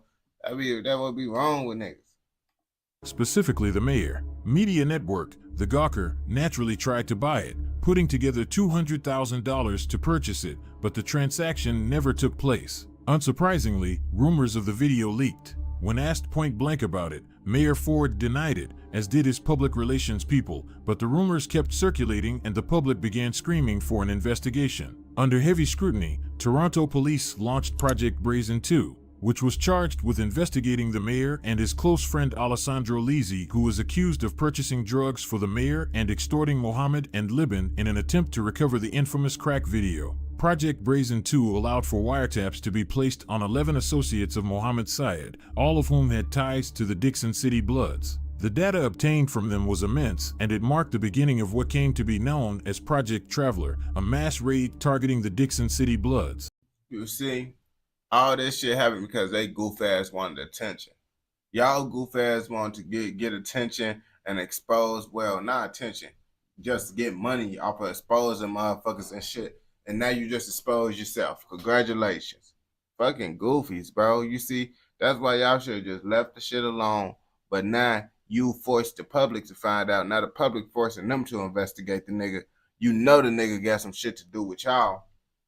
So why would you expose the nigga, bro? It just don't fucking make sense to me. The alleged offenders have been charged with approximately 300 assorted serious offenses, including participating in a criminal organization. That organization, police say, is the Dixon Bloods, based in this northwest Toronto neighborhood. It's stretched all the way to Windsor.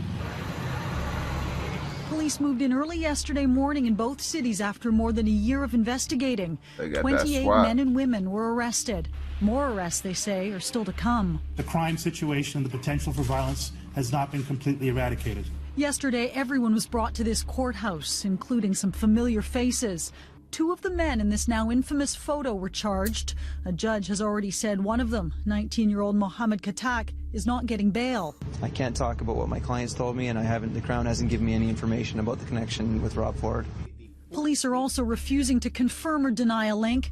Again today, the chief said it will all come out in court. Would you acknowledge that there's a relationship between the mayor and the individuals in that photo? Again, if I was to do that, I would be violating the law, and also I would be placing in jeopardy the important work that we're doing. Some of the suspects, many who lived in this neighborhood with their parents, are facing drug, trafficking, and firearms charges. Others are up for attempted murder and murder. It's in the death of this man, Anthony Smith, one more person who, at one time, got close to the mayor. Project Traveler jumped off in the morning on June 13, 2013. Hundreds of heavily armed police officers from 42 tactical teams and 17 different law enforcement agencies converged on Dixon City. 14 apartment doors splintered under the force of battering rams. Officers quickly cleared the rooms of each apartment and restrained the occupants. I know niggas' heart dropped like a motherfucker, and it's like, in an apartment, there ain't shit you could do when you on the top floor unless you hop out that motherfucking window. And lots of motherfuckers ain't that crazy. I ain't gonna say everybody ain't that crazy, because I seen a nigga hop out the high ass building trying to get away from the police. His whole legs went like ding. Boy, what the fuck? I thought his legs was broken. Folks got up and got to running. Folks are superhuman. They searched the apartments for drugs, guns, cash, phones, and computers. Everything was tagged and bagged. While Dixon City was being raided, dozens of homes in Windsor, along with one home in Edmonton, succumbed to the same treatment. Overall, 60 Dixon City Bloods were arrested, including Libin, Mohammed, and Chunky, who was just an 18-year-old college student at the time. Combined, Project Traveler revealed $3 million worth of drugs, $572,000 in cash, 40 weapons, and the oh-so-elusive Rob Ford crack video. Chunky and the Dixon Bloods took a major hit in 2013, but unsurprisingly, the crew didn't falter. 2 years after the mass takedown, they were back in the news, this time for homicide. It is alleged that they are all members of the Dixon Road Bloods and their associates. Heavily armed tactical units stormed 3 buildings on Dixon Road near Kipling. They arrested 6 people. 1 is under 18 and cannot be identified. All have been charged with first-degree murder. Folks says, it looked like folks says that badass big kid from the Boondocks that be like, I smoke cigarettes. You want a cigarette? On gang, folks. He looked like him. On March 17, 2015, at a building sitting on 2063 Islington Avenue, gunshots rang out at around 3:15 p.m. in the underground parking garage. Ahmed Siad, the brother of the man who tried to sell the infamous Rob Ford video, was hit. Fortunately, he survived. Coincidentally, Rob Ford was at the building when the gunfire rang out. He spoke to the Toronto Sun about the incident, adding that he witnessed Ahmed wounded. Like his older brother, that shit is not gonna look good in his case, nigga. You is there so they accusing you of being around these niggas doing them shits with them. And then when a crime happened, your ass is there. I would try to be far away from that shit, bro, because they already trying to accuse me to be with these niggas and shit. And your ass there and shit. You ain't making your case no better, my nigga. Ahmed was a member of the Dixon Bloods, and when they heard one of their own was shot, they weren't happy. They began enacting a plan of revenge, which they carried out 5 hours later. They gathered 6 members, one of them being Chunky, and went back to 2063 Islington Avenue to confront Malcolm Marfo, a man who they suspected was involved in the shooting of Ahmed. The confrontation quickly escalated, with one of the Dixon Bloods pulling out a gun. Malcolm tried to get a hold of the weapon, but amidst the struggle, he was shot fatally. All 6 Dixon members then fled the scene. Shortly after clearing the first shooting, Toronto police returned back to 2063 Islington Avenue at 8:15 p.m. for reports of gunfire. When officers arrived, they found 22-year-old Malcolm Marfo dead in a hallway. With the knowledge of the first shooting and who the victim was, it didn't take long for Toronto police to realize this was a gang-related altercation involving the Dixon City Bloods. They began collecting footage. Them niggas slid right back. I ain't gonna lie to you, but why did it take I feel like, bro, the more niggas sliding though, is like the more worse. Every nigga you add to your mission, bro, is more likely shit is gonna go wrong and it's gonna go bad. I ain't gonna lie to you. It looked like they had 6 niggas slide on, boy, what the fuck? From around the apartment building and were able to identify multiple people who they believed were involved in the murder of Malcolm. 1 month later, on April 2nd, 2015, with help from the Emergency Task Force, Tavis, and 23 division officers, the homicide squad executed 8 search warrants in Dixon City. Chunky, Mohammed Omar, Said Haji, Sharmark Farah, Ali Mohammed Issi, and a minor were arrested and charged with first-degree murder and conspiracy to commit murder. They spent a year in custody until 5 of them had their charges withdrawn after one of the men, Said Haji, took the fall by pleading guilty to manslaughter. He was sentenced to 9 years in prison. Damn. By now, see, real niggas ain't tell. You see, that's what I'm saying. That's why I could go bad, bro, because you go on ahead, bro. You don't got nothing to do with it, bro. You going down with the niggas. But then at the same time, bro, say if you don't, you damn near could get away with it, but the other niggas end up telling on you, bro. That's why I be like, it's less niggas the better, bro. But these niggas was all real in this situation, He ain't no one tell on nobody, bro. And only one nigga went down for the shit. Cause I'm pretty sure the one nigga that got charged, he could have told on them niggas about some shit to get so they could get in trouble too. But his ass kept his mouth closed, in my opinion. That's what I'm assuming from what happened. Most of you are probably thinking Chunky is one lucky guy. So far, he's gotten off on the charges from the raid and now a murder charge. Well, you're right, and his luck will continue 2 years later when he got caught up in another shooting involving the same people. On April 23rd, 2017, at around 6 p.m., cameras caught Chunky, Ahmed Syed, and another man arriving to the parking lot of a complex on 1811 Martin Grove Road in a red SUV. Several other men who were already in the parking lot proceed to approach the parked vehicle. Ahmed Syed exits the SUV and puts his arm around a man wearing a gray hoodie as the pair walk across the parking lot together. In Toronto, when a man puts his arm around you in such a fashion, it only means one thing: he's about to rob you. Anticipating that was about to happen, the man in the gray hoodie beats Ahmed to the draw, pulling a handgun from his pants and firing at least 8 times. Ahmed was hit multiple times in the lower extremities, but survived. Chunky can be seen grabbing the gun from Ahmed, helping him back into the SUV, and driving off. Toronto police found Ahmed 20 minutes later dumped in an underground parking garage at 345 Dixon Road. Ahmed, who faces charges for the gun battle, was also wanted at the time for another shooting that occurred in February of that year at 320 Dixon Road. While Ahmed was in custody, Chunky went on the run. He ended up in Oakville, Ontario, where he was found by Toronto police in October. Wait, so they left the nigga in the parking garage and he still was alive? I'm thinking he died and they just left it. Was the nigga alive and they left this nigga in the parking garage? According to investigators, they were investigating the murder of Abdul Qadir Bihi, a 29-year-old man who was fatally shot outside a complex on Dixon Road earlier in the week. During the investigation, they executed a raid on an Oakville condominium hoping to find 2 suspects in the murder. Instead, they found $27,663 in Canadian currency, drugs, 2 firearms, ammunition, and magazines. Chunky and 2 brothers were also found in the residence. They were hit with a list of charges relating to weapons, drugs, and possessing the proceeds of crime over $5,000. It appears Chunky spent no more than 3 years in custody before he was released, because he was back in the news by 2020. How the fuck this nigga keep getting out of jail, bro? This badass chipmunk looking ass nigga, bro, keep getting out of jail, bro, and this nigga keep on doing all this diabolical shit. And even if he not doing the diabolical shit, he with the niggas that's doing diabolical shit. Literally, show the motherfucking video of this nigga doing this shit, bro, and this nigga keep getting out. He one of the most luckiest niggas. And I don't think this nigga got no rapper money, so I don't know how the fuck he keep getting out. This time around, he would be involved in one of the most publicized kidnapping cases in Canadian history. These are the 5 men police say are responsible for kidnapping a Newtonbrook secondary student in early March, triggering an Amber Alert and nearly 40 hours of terror for the teen.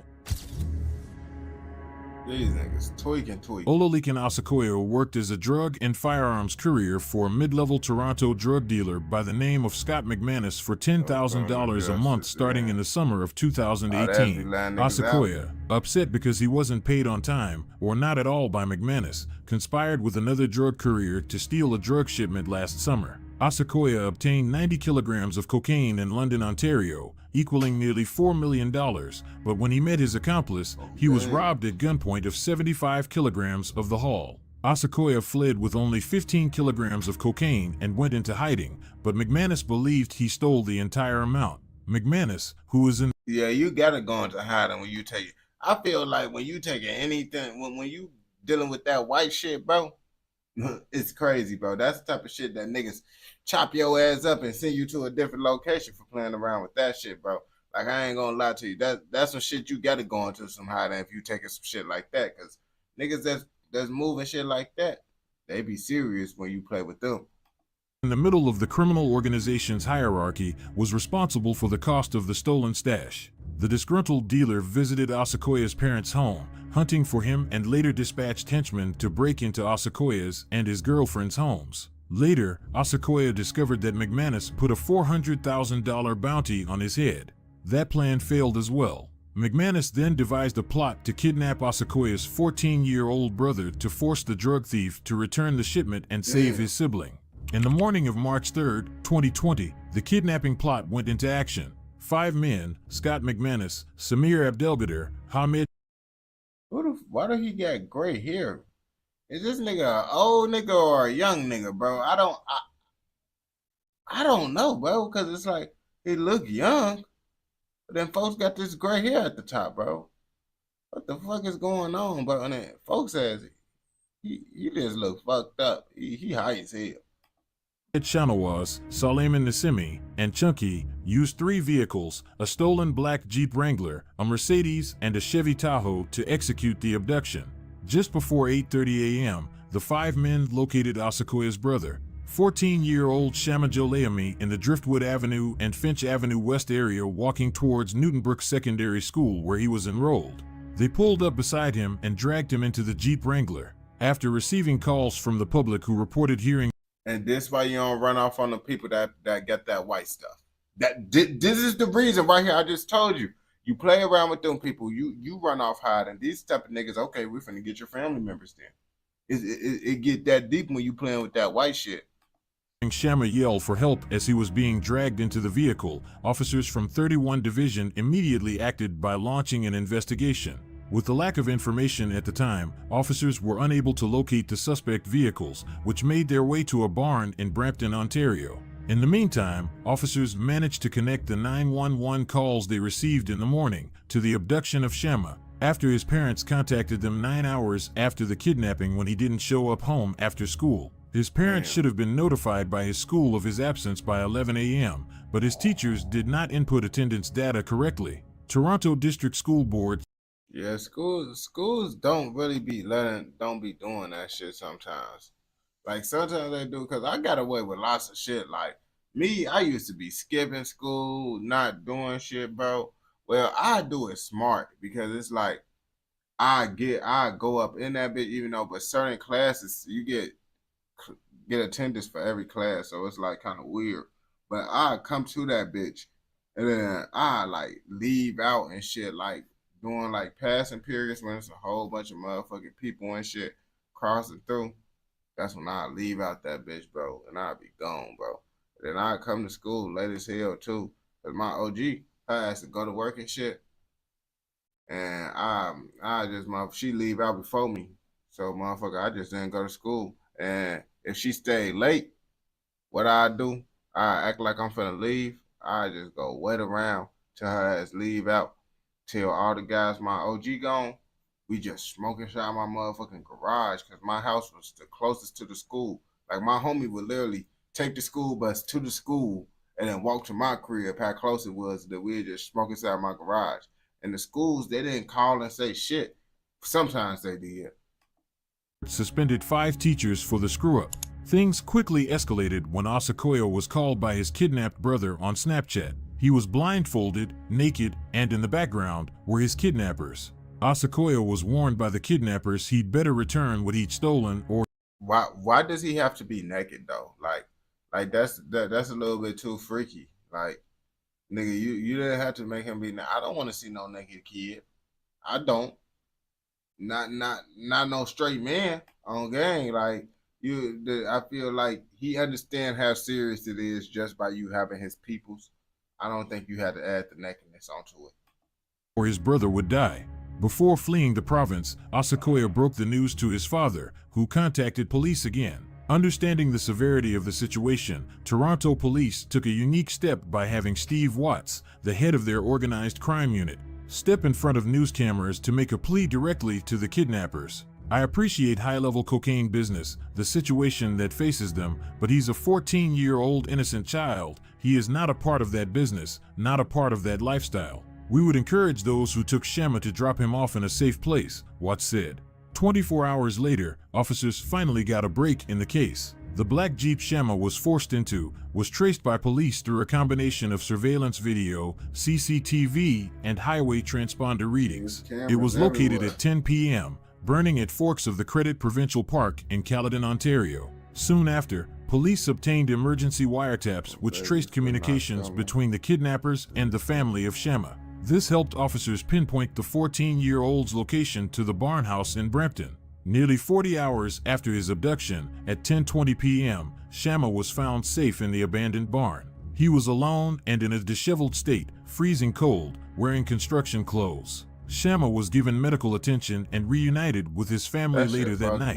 The entire family were then relocated from their home in Driftwood to a safe new location. Now that Shamma was located, police shifted their focus on his kidnappers. Over the course of the next 2 months, they obtained vital information from Asakoya, who they managed to get in contact with. He not only provided investigators with a videotaped statement, but he also pointed out one of the kidnappers, Samir Abdelgader. Asakoya allegedly used to make deliveries to Samir, who worked as muscle for the organization. With the info, officers executed several search warrants across the city on May 12, 2020. The warrants saw the arrests of 5 men, including Chunky, Scott McManus, and Samir, plus the seizure of 1 kilogram of cocaine, 70 pounds of marijuana, more than $100,000 in cash and body armor. Chunky and his co-accused were hit with a list of charges ranging from kidnapping to arson.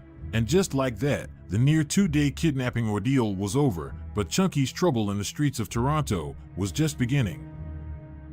Police say this was an intricate investigation that took nearly 2 years and led to more than 200 charges. And police say this includes discovering another criminal network that were allegedly conspiring to commit murder. Project Cairns was created in July 2018 when the Contraband Tobacco Enforcement Team began an investigation into the trafficking of tobacco from a manufacturing facility located on 6. Why the fuck is these niggas trafficking motherfucking tobacco though? Like tobacco, nigga? Like, come on, bro. Like, let's be real now. That shit is just outrageous. And then this nigga got the Taurus. Boy, I got that exact shit, bro. I got one of those bitches. But that's like my little just throwaway gun, bro. I just got that bitch just to have some little cheap shit. When I'm taking a flight and shit, I be scared they gonna lose my motherfucking main gun. So I got this gun specifically for when I'm flying and shit, so if they lose it, I ain't gonna care about no fucking tourists. Like, who gives a fuck about a tourist? Nation's Mohawk Territory. The facility, run by a small organized crime group based in the Greater Toronto area. Bro, what the fuck? You said tobacco is expensive, bro? I mean, tobacco is expensive out here, but not expensive enough for niggas to be moving that shit. Producing upwards of 10,000 contraband cigarettes a minute. In addition to the production and trafficking of contraband tobacco, the team uncovered drug trafficking networks that were responsible. Ooh, you got that old Red Dead Redemption that get the fuck back. I got this shit in my motherfucking trousers. For large shipments of illicit cannabis occurring on a weekly basis from British Columbia to Ontario. The project was carried out on June 1st, 2020, and it involved investigators executing 13 search warrants in several locations throughout Canada, including Ontario, British Columbia, and Quebec. The warrants netted 16 arrests and saw 11.5 million BC-bound cigarettes yanked from the black market. The June bust also scored over 1,000 kilos of cannabis. This shit fucking up my head, the trapping out the tobacco shit. Like, I didn't know y'all had to trap the tobacco out there. Like, that shit, like, man, like, is that even, like, illegal to trap the tobacco? Like, I didn't know that shit was, like, come on, bro, I didn't know. 1.14 kilos of cocaine, 1.3 kilograms of fentanyl, and over $235,000 in cash. Take these niggas off the streets, bro. Take any nigga that's putting the finny up in shit, bro. Take them niggas off the street, bro. These niggas is diabolical, bro. And I don't take that shit, bro. But I know niggas that take that shit, bro. And it's like, bro, I don't want them to motherfucking die because niggas like Chunky out here putting that fucking finny and everything. In addition to the contraband charges, 7 out of the 16 accused were charged with conspiracy to commit murder. This included Chunky and his former kidnapping conspirator, Hamid Shanawaz. Despite the severity of the charges, less than 2 weeks after their arrest, the kidnapping duo were released on bail, along with the rest of the accused in Project Cairns. Considering Chunky's extensive criminal history, you would think Canada's criminal justice system would have had enough of his antics by now. Despite being a repeat offender whose face has been blasted on the news year after year, he's been able to either walk away scot-free or with just a slap on the wrist. And it didn't take long for the streets to catch on to the pattern. Sometime in 2022, paperwork surfaced showing Chunky testifying in the trial of Yahya Jammeh and Zaid Chaudhry, two noted Dixon Bloods. Oh, now it's making sense. It wasn't luck, huh? This is why I be like, bro, that street shit be goofy as hell because it's like, nigga, you don't even be knowing, bro. No. They said this nigga snitching. This nigga telling to get out. I don't know if it's true, but this is why I don't take these gang members serious. This is why I don't want to gang bang. It's too risky, bro. You risky your freedom, and then it's like niggas be on the same type of savage shit. This nigga sliding, doing diabolical ass shit, and then this nigga telling, and it's like that's the fucked up shit about it. Like, and you ain't gonna never know a nigga telling till shit really get real. Then you be like, damn, I was hanging out with a rat the whole time. I was doing all this savage shit with a fucking rat, bro. That's why I be like, bro, just be a content creator, nigga, because you damn near might be sliding with snitches. You robbing niggas, you robbing people with snitches, and you don't even know it. The duo were arrested back in 2017 in relation to the murder of 29-year-old Abdul Qadir Bihi, a newlywed expectant father. As previously mentioned, Chunky was arrested in a raid, which was meant to find Jammeh and Chaudhry, but instead, officers found Chunky a large quantity of drugs, guns, and money. During his testimony, Chunky was questioned about a video prosecutors believed he was in. Instead of confirming or denying the allegations, he named Jammeh as a person of interest. He was quoted saying, "That could clearly be a lot of people. That could be Yahya Jammeh. If you're saying that's me, that's not me." These documents have... Damn, folks saying the name. He throwing niggas full up. That's not me. That's this nigga right here. The full name. On gang, he not fucking around with his snitching. He very specific. Have never been confirmed to be legitimate, but that didn't matter to his ops, who mocked him relentlessly on social media for pointing out a fellow Dixon Blood in a murder trial. Regardless, the snitching accusations didn't seem to faze him or his associates as he was seen months later. You see, that's the problem right there. This the fucking problem. Niggas is snitching shit, and then niggas let this nigga come around still. Like, bro, alright, if he snitch on y'all, I don't give a fuck. I don't fucking give a fuck. That's y'all fault. Later at Mustafa the Poet's birthday party, hanging with the likes of Doovie, Puffy Els, and even Drake. Chunky was living it up, and with his last arrest being in 2020, he appeared to be staying out of trouble, but that doesn't mean the work he put into the streets was left forgotten. You see, when you end up in the deep end of the streets, your life will only end up two ways, either in jail or dead. For Chunky, it was the latter. A police flatbed truck tows a bullet-riddled white Chrysler 300 from the front driveway of 2 Eva Road, Damn. a condominium complex just off Highway 427 north of Bloor Street, where families live. Detectives have yet to identify the victim, but Global News has learned he was in his late 20s, had spent time in jail on gun and drug charges, and was believed to be a member of a West End street gang. So far, no arrests have been made. On Thursday, March 7th, 2024, at about 8:30 p.m., Toronto police were called to a condominium in the area of West Mall and Eva Road for a shooting. When officers arrived, they found Chunky suffering from gunshot wounds. According to police, multiple suspects approached him and shot him several times while he was sitting in his car in the parking lot of the condo. It's crazy how life be, bro. It's like that karma gonna come back to get you one way or another. You think you got away with it. Oh yeah, I got out of jail. Now, if you ain't get jail, that means something worse is coming your way. Some niggas might say jail is worse than being killed, but I don't know. Is it?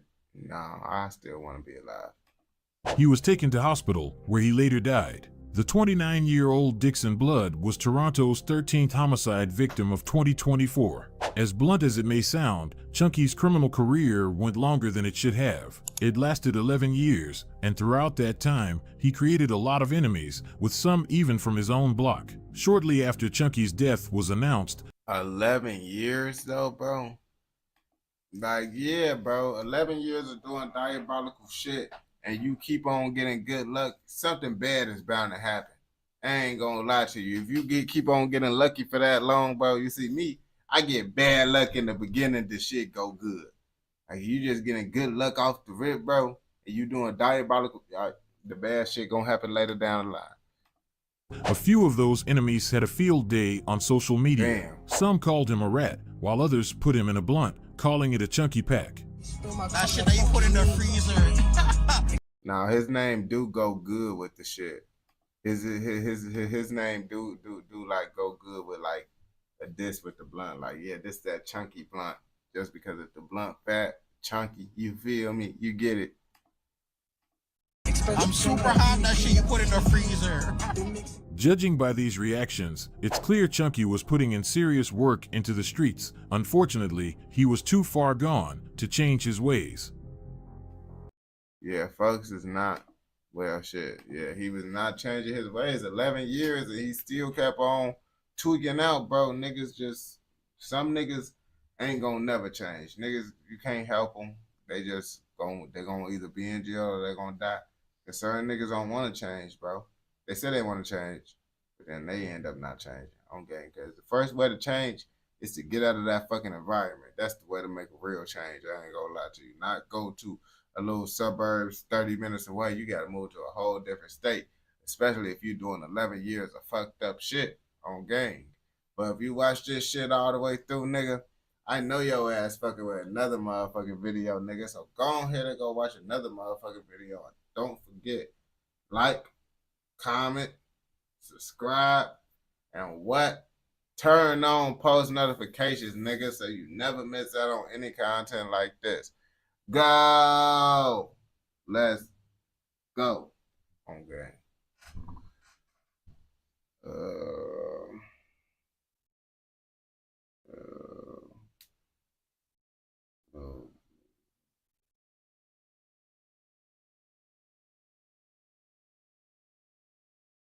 Said nigga named Lil Buggy. I done do one more video. I ain't gonna cut. No, I'm finna redo it. I'm finna do another stream later. I ended up leaving out yesterday, so I didn't get to do my stream. So I'll be like, I'm gonna do 2 streams today, or early morning one. I said I was gonna hop out for like 5.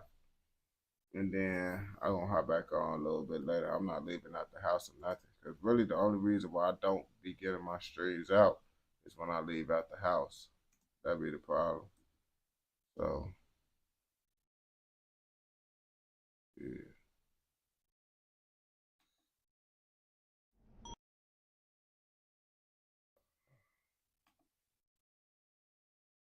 Oh, but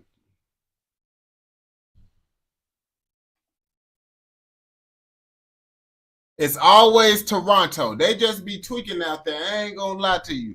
If you hear about motherfucking bad shit going on in Canada, 9 times out of 10 it's gonna be Toronto. Now we talking about Lil Bucky. Now when we hear motherfucker hotels of Toronto, it ain't gonna be no good shit about Lil Bucky. Now what bad shit Lil Bucky do? I don't fucking know. That's why we finna watch this motherfucking video together. So come on, let's find out what the fuck they got going on in Toronto. I'm pleased to be here this morning to announce that several arrests have been made in relation to an ongoing investigation that was undertaken by members of the Hold Up Squad. Folks ass look like Mr. Mosby. A violent robbery took place at a retail establishment that is used for refilling privately owned ATM machines. 2 masked men. So folks, they on some money shit, bro. Finally, bro. Cause we always hearing about y'all niggas, y'all just be smoking niggas in Toronto. But y'all been getting money because the last niggas, they got caught with hundreds of thousands of dollars too. But they was sliding on people, kidnapping 14-year-olds and shit. Like, hopefully these niggas just trying to get money. Entered the premise while armed with a firearm. They forced the victim into who was an actual employee into the business, and they met another employee who was working there already. Oh, they managed to obtain quite a bit of money. In excess of $1 million was stolen during the course of this robbery. Pleased to announce that on September the 9th this year, suspect Devontae Virgo was arrested for his role in this robbery. Hotline Blazer City hot. Drizzy, he said he with the shits, I told him stop. You silly. Devontae Virgo, aka Lil Bucky, ranged from the Rexdale area, specifically Mount Olive. Living in Rexdale is kind of like living on a remote island. The region is nowhere near any main subway. Rexdale, don't go there. People get shot in the slum. That's the dictionary of motherfucking y'all city? That shit wild.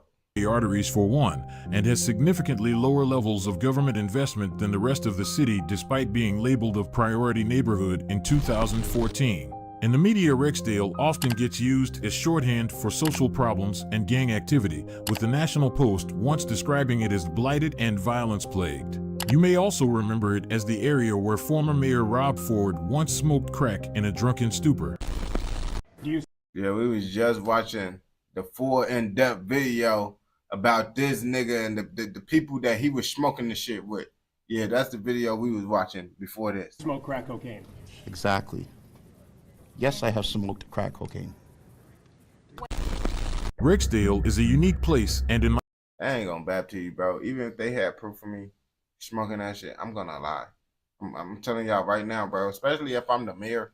You see, me not being the mayor, not trying to have no job that's gonna be like official.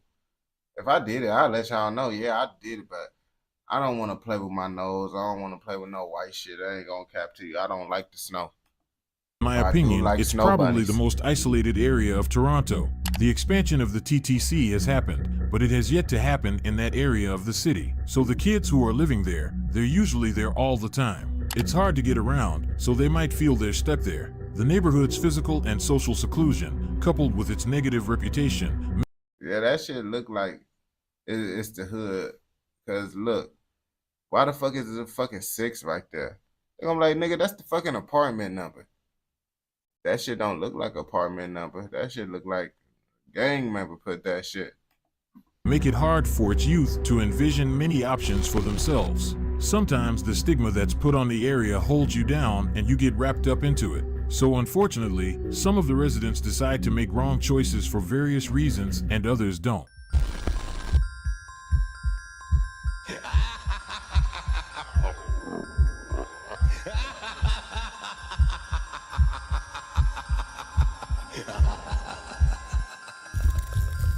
I'm on roll, so I gotta make it count. And my bro in the box, and he wishing he was out. If I do some hot shit, that's a ticket to the south. Gotta watch for the ugly side. The south. Gotta keep 12, ain't nobody keep 6. Folks hooping though. Folks hooping though. In an attempt to stay on the right path, Bucky begins his college recruitment process to play basketball professionally. He releases several mixtapes that highlight his quickness and agility despite his short stature, as he stands at an underwhelming 5'8". I ain't gonna shit 5 foot. Nah, 5'8" is not that tall because I'm 5'7". Like, nigga, that shit not tall, bro. And that's the thing. I ain't gonna cap to you. If you a short nigga, bro, you better off damn near trying to get into football. In football, damn near you got. They want you to be kind of tall, but you could get away with being a short football player, bro. A short basketball player, that shit, man, you gonna have a way harder time doing that shit. I ain't gonna lie to you. Lots of niggas be raw as hell, but they body ain't able to motherfucking do what they keep up with their rawness on gang. So niggas, I know some niggas, like my cousin, he raw as hell at basketball and shit, bro. But this nigga my height, bro. And it's like, it's niggas raw just like you, but they way taller. So it's like, bro, you getting cooked, my nigga. But football, he was able to do some shit. But motherfucking his ass didn't want to do none of that shit no more. And his ass was raw as hell. He describes himself as an individual with an incredible work ethic and willing to go above and beyond despite his physical limitations. Bucky seemed determined to stay on the right path, but what the National Post once described as blighted and violence-plagued, the streets of Rexdale came knocking. On May 9th, 2018, Toronto police pulled a car over in the Sentinel Road and Finch Avenue West area after allegedly spotting an open liquor container in the vehicle. They ordered 3 males out of the vehicle to conduct a search. Nigga. Boy, why the fuck do you got your ass was drinking and driving damn near, bro? Because it's like, nigga, you probably wasn't. But nigga, you should not never leave an open liquor bottle inside your car, bro. Like, put that shit up the trunk, bro. Unless your ass drinking and driving. And even then, bro, put that shit inside a water bottle or some shit, my nigga. Don't have an open bottle in that bitch, bro. You gotta at least try to play that shit off. Like, it's some juice or some shit. But when you just got the bottle, nigga, you can't play that shit off for your ass cooked, and it's hard to play it off anyway because alcohol got a strong ass smell to it. So it's like I smell alcohol from a mile away. I'm like, what the fuck? I hate alcohol. Where they allegedly found a bag containing drugs. Police say one of the 3 men snatched the bag out of an officer's hand and ran away, while the 2 other males also started to run. Officers chased the suspect who snatched the bag of drugs and observed him tossing an object. He was able to evade officers and escape. Not too long after, Toronto police released images of a young 18-year-old Bucky and named him a suspect wanted in connection with what started as a routine traffic. But I ain't gonna cap to you, bro. He did the right thing, bro. Well, honestly, that's not the right thing because him doing that shit, he could have easily got shot, bro. I feel like as soon as you run away from the police, you could potentially lose your life because them niggas will blow you down so fast, bro. And it's like, they're gonna be like, oh yeah, he had a gun. Even if you didn't have a gun. It's like, nigga, they're gonna say you had a gun. And it's like, they'll shoot you just for following the rules. So what the fuck you think they're gonna do when you're not following the rules? And then they're gonna shoot your ass. But lots of the times it don't be, I feel like niggas don't get shot as much as like niggas make it seem. Like I make it seem like it's bad. But as you can see, I seen multiple niggas in these videos run away from 12. And lots of these niggas don't get shot. And then it's the select few niggas that get shot, you feel me? But niggas still be getting shot though. So I don't want to be one of those lucky individuals that they got to protest and riot for. Nope. Traffic stop and ended in a foot chase. In a pre-sentence report prepared for Bucky, it detailed that he had been shot prior to the arrest and had no criminal record, but that did not stop the Crown Counsel from proposing a sentence of 4 years in jail. This proposal comes less than a year after the same Crown Counsel sentenced Lil Bucky's younger brother to 1 year for possession of a firearm, as he was the one that attempted to retrieve the discarded object, which ended up being a high-power Browning firearm with 12 rounds of ammunition in the magazine and 1 in the chamber. Lil Bucky was subsequently sentenced to 2 years in jail, followed by 3 years of probation and a lifetime ban on possessing a firearm. While incarcerated, he would release numerous projects. A lifetime ban on possession of a firearm. I mean, if the nigga was already riding around with hot pipes, I'm pretty sure he don't give a fuck. He don't give a fuck about the fucking lifetime ban. I ain't gonna lie to you, bro. So there's no point of you even putting that shit on him. Which quickly gained traction within the underground Toronto rap scene. By 2019, he was released and all was good as his consistency with his music and overall quality were getting better and seemed to signal him being on the right path. Or so we thought. No, that's no bullshit. Good morning. Today at Toronto Police Headquarters, Superintendent Michael Barsky will be releasing the results of Project Heavy Bag. Superintendent? It's alleged that the accused persons with some degree of planning targeted this particular location. 2 masked men entered the premise while armed with a firearm and managed to obtain quite a bit of Oh, he didn't have one in the head while doing the robbery, bro. He put one in the head when the premise while armed with a. You see, folks didn't have one in the head. You can't be doing no fucking robberies without having one in the head, bro. That's why he fucked up at right there. But at the same time, nigga, he probably did that shit to scare him, bro. Because his ass didn't really plan to, like, you don't want to shoot nobody in a robbery, bro. I ain't gonna lie to you. So he probably just didn't put one in the head so he could scare him. Like, yeah. Now that's gonna make a motherfucker more scared when they hear that shit. That's not how it sounds, but you know what I meant to say. That whatever the fuck. Firearm and managed to obtain quite a bit of money. In excess of $1 million was stolen during the course of this robbery. A total of 8 handguns were seized in this investigation. Drum-style magazines, as you can see here, which are capable of carrying numerous rounds of ammunition. They got that shit. Approximately 330 grams of cocaine, body armor, and numerous rounds of ammunition. Damn, he got a trash bag of that shit. Individuals have a huge high propensity for violence. And I'll just name the accused again. I ain't gonna cap to you, but ain't like when you take money from the bank, bro, they be doing some shit like they be knowing that be stolen money, bro. I don't know how they be knowing it's stolen money, but I watched the video and they said, bro, you gotta like clean the money now because they be knowing that shit be stolen. If you just be out here using that money, you just go out, rob a bank, then you just get it using that shit, bro. Well, your ass gonna go to jail, bro. They gonna know that money was stolen, bro. I don't know how the fuck they know it, though. Devontae Virgo, 23 years. He's been charged with conspiracy to commit an indictable offense. Damn. In connection to $1 million heist. On April 1st, 2021, two men forced an employee at gunpoint to give them access to a retail location located next to the Pearson International. Hey, I wouldn't want that nigga just walking with that gun pointed up to my back like that. As y'all can see, this nigga just got the gun pointed up to his back. Employee at gunpoint to give them access to. Oh shit, that's the employee. I'm thinking he walking behind his homie with the gun up to him. That's the employee that he walking like that. A retail location located next to the Pearson International Airport. The location is a deposit that funds and refills privately owned ATM machines with cash. Surveillance footage released shows one of the masked suspects holding a gun against the employee's back as they enter the business.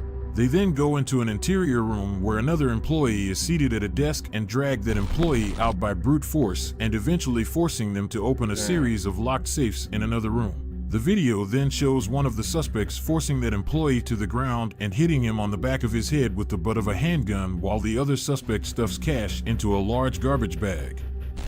Police say that the suspects eventually fled the business with more than $1 million in cash and got into an awaiting getaway vehicle which left the scene in tandem with another vehicle. Damn, they got During the robbery, investigators highlighted the clumsiness of one of the robbers as he initially arrived with a bag to stuff the cash into. However, in an apparent panic, he misplaces the bag as he realizes he left one of the victims alone in a separate room.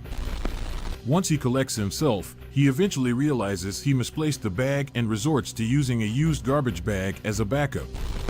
Unfortunately, the garbage bag was too small to fit what was noted to be more than $1 million in cash as some of the money spilled into the parking lot outside of the establishment.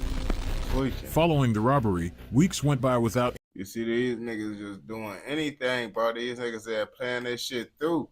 They thought it was a good idea, but then they realized, bro, when you under pressure, bro, that pressure make you move differently, bro. So you probably thought you had everything planned out. But now that pressure gets you hitting the nigga. Now your ass doing shit that you thought you wasn't going to be doing. Any arrests in the case, which investigators had dubbed Project Heavy Bag due to the overstuffed garbage bag the suspects used to transport the stolen cash. But 1 month later in May, investigators finally had a breakthrough in the case. It is alleged that after the initial robbery, the two suspects fled to a safe house to store the money, but during this time someone involved had already began planning to steal it as just a month later, the safe house was targeted. These niggas don't got no mask on. The niggas that's in this shit, bro, like, nigga, bro, I feel like anytime you going to go commit any crime, my nigga, bro, have a mask on, bro. I ain't gonna lie to you, bro, because you never know where the camera's at. It's cameras everywhere, bro. And an unknown quantity of the stolen cash was taken. Now this is where the story gets interesting.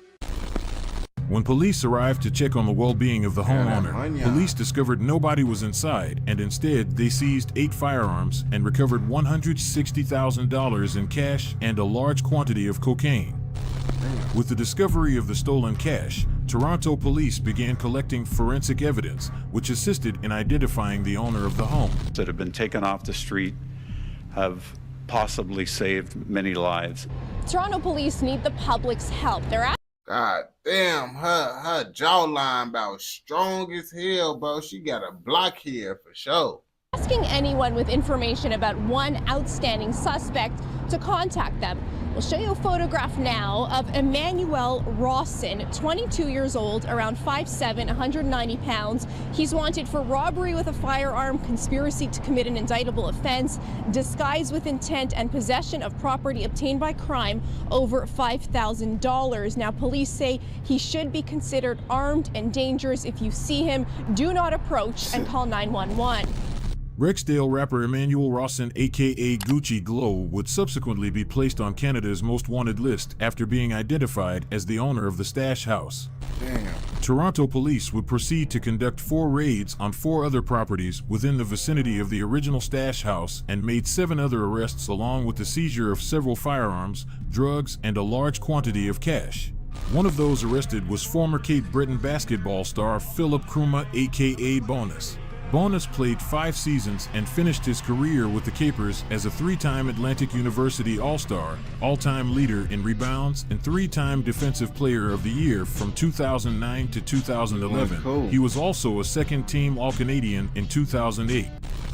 During his time in Sydney, Bonus became a face for the athletics program, appearing in advertisements for the 2011 Australian Men's Basketball Championship. In the years following his successful college basketball career, Kruma's life would begin to spiral downward. He would become a convicted gun trafficker just 1 year after graduating, and by 2015 he was getting into shootouts all the way in Windsor, Ontario. Agency bust of an illegal gun smuggling ring known as Project. Bro, lots of these, all the videos we've been watching today with niggas that had failed careers in sports and acting and shit, then they just get to crashing out. Jack Kirby. Joining us to explain tonight what happened is CTV's Michelle Molesky. Jim, a Brampton man pleaded guilty back in October to transferring an illegal gun and conspiracy to traffic firearms. Philip Nkrumah, seen here leaving Superior Court today, will now stand trial for 5 weapons-related offenses. He was one of 10 people arrested and charged in connection with Project Kirby. These are just some of the illegal guns seized in that 2016 bust. Nkrumah wasn't done with Superior Court for today. He then took the stand in a different courtroom on an entirely different case. On September 28, 2015, Nkrumah was shot in the leg in an alley in downtown Windsor.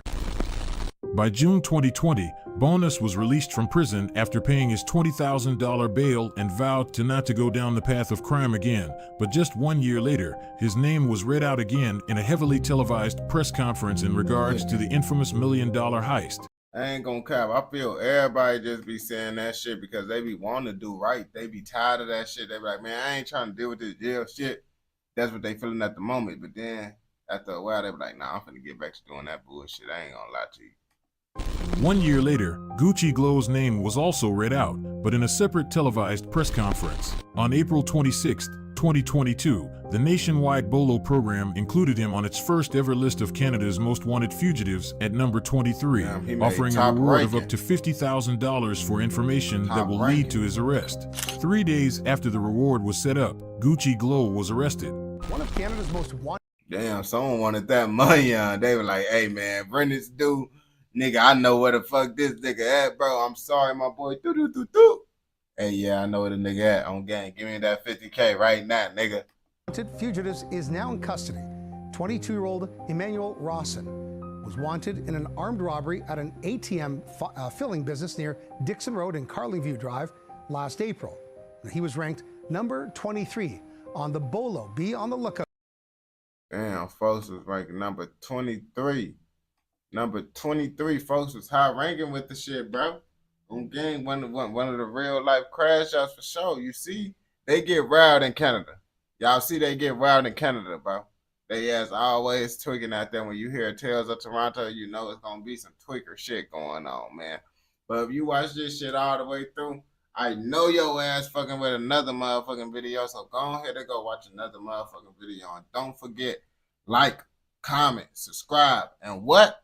Turn on post notifications, nigga, so you never miss out on any content like this. Go! Let's go. Fuck is y'all talking about, man? And we're gonna end it up on that note, bro. Because I see y'all tired. I'm tired. I gotta get up at motherfucking 10 o'clock anyway, so I'm gonna have like 5 hours of sleep, which is pretty good, bro. 5 hours of sleep. It's enough for me to be able to function and handle everything. Shit, streaming. Motherfucker, I gotta do some TikTok videos and all that other shit. But appreciate everyone that tuned into this motherfucking video. Y'all the real motherfucking goats. Love y'all, man. Stay safe, man. And y'all probably finna be going to work or going to school. I was finna say, get y'all rest. But some of y'all not finna be going to sleep. Y'all ass up for the day, you feel me? But I'm finna take a 5-hour nap, man. And I'm gonna hop on this bitch later today because I'm not leaving out the house. He got 13 for that shit. Damn. I didn't even know they was gonna say that shit because it was like 3 seconds left.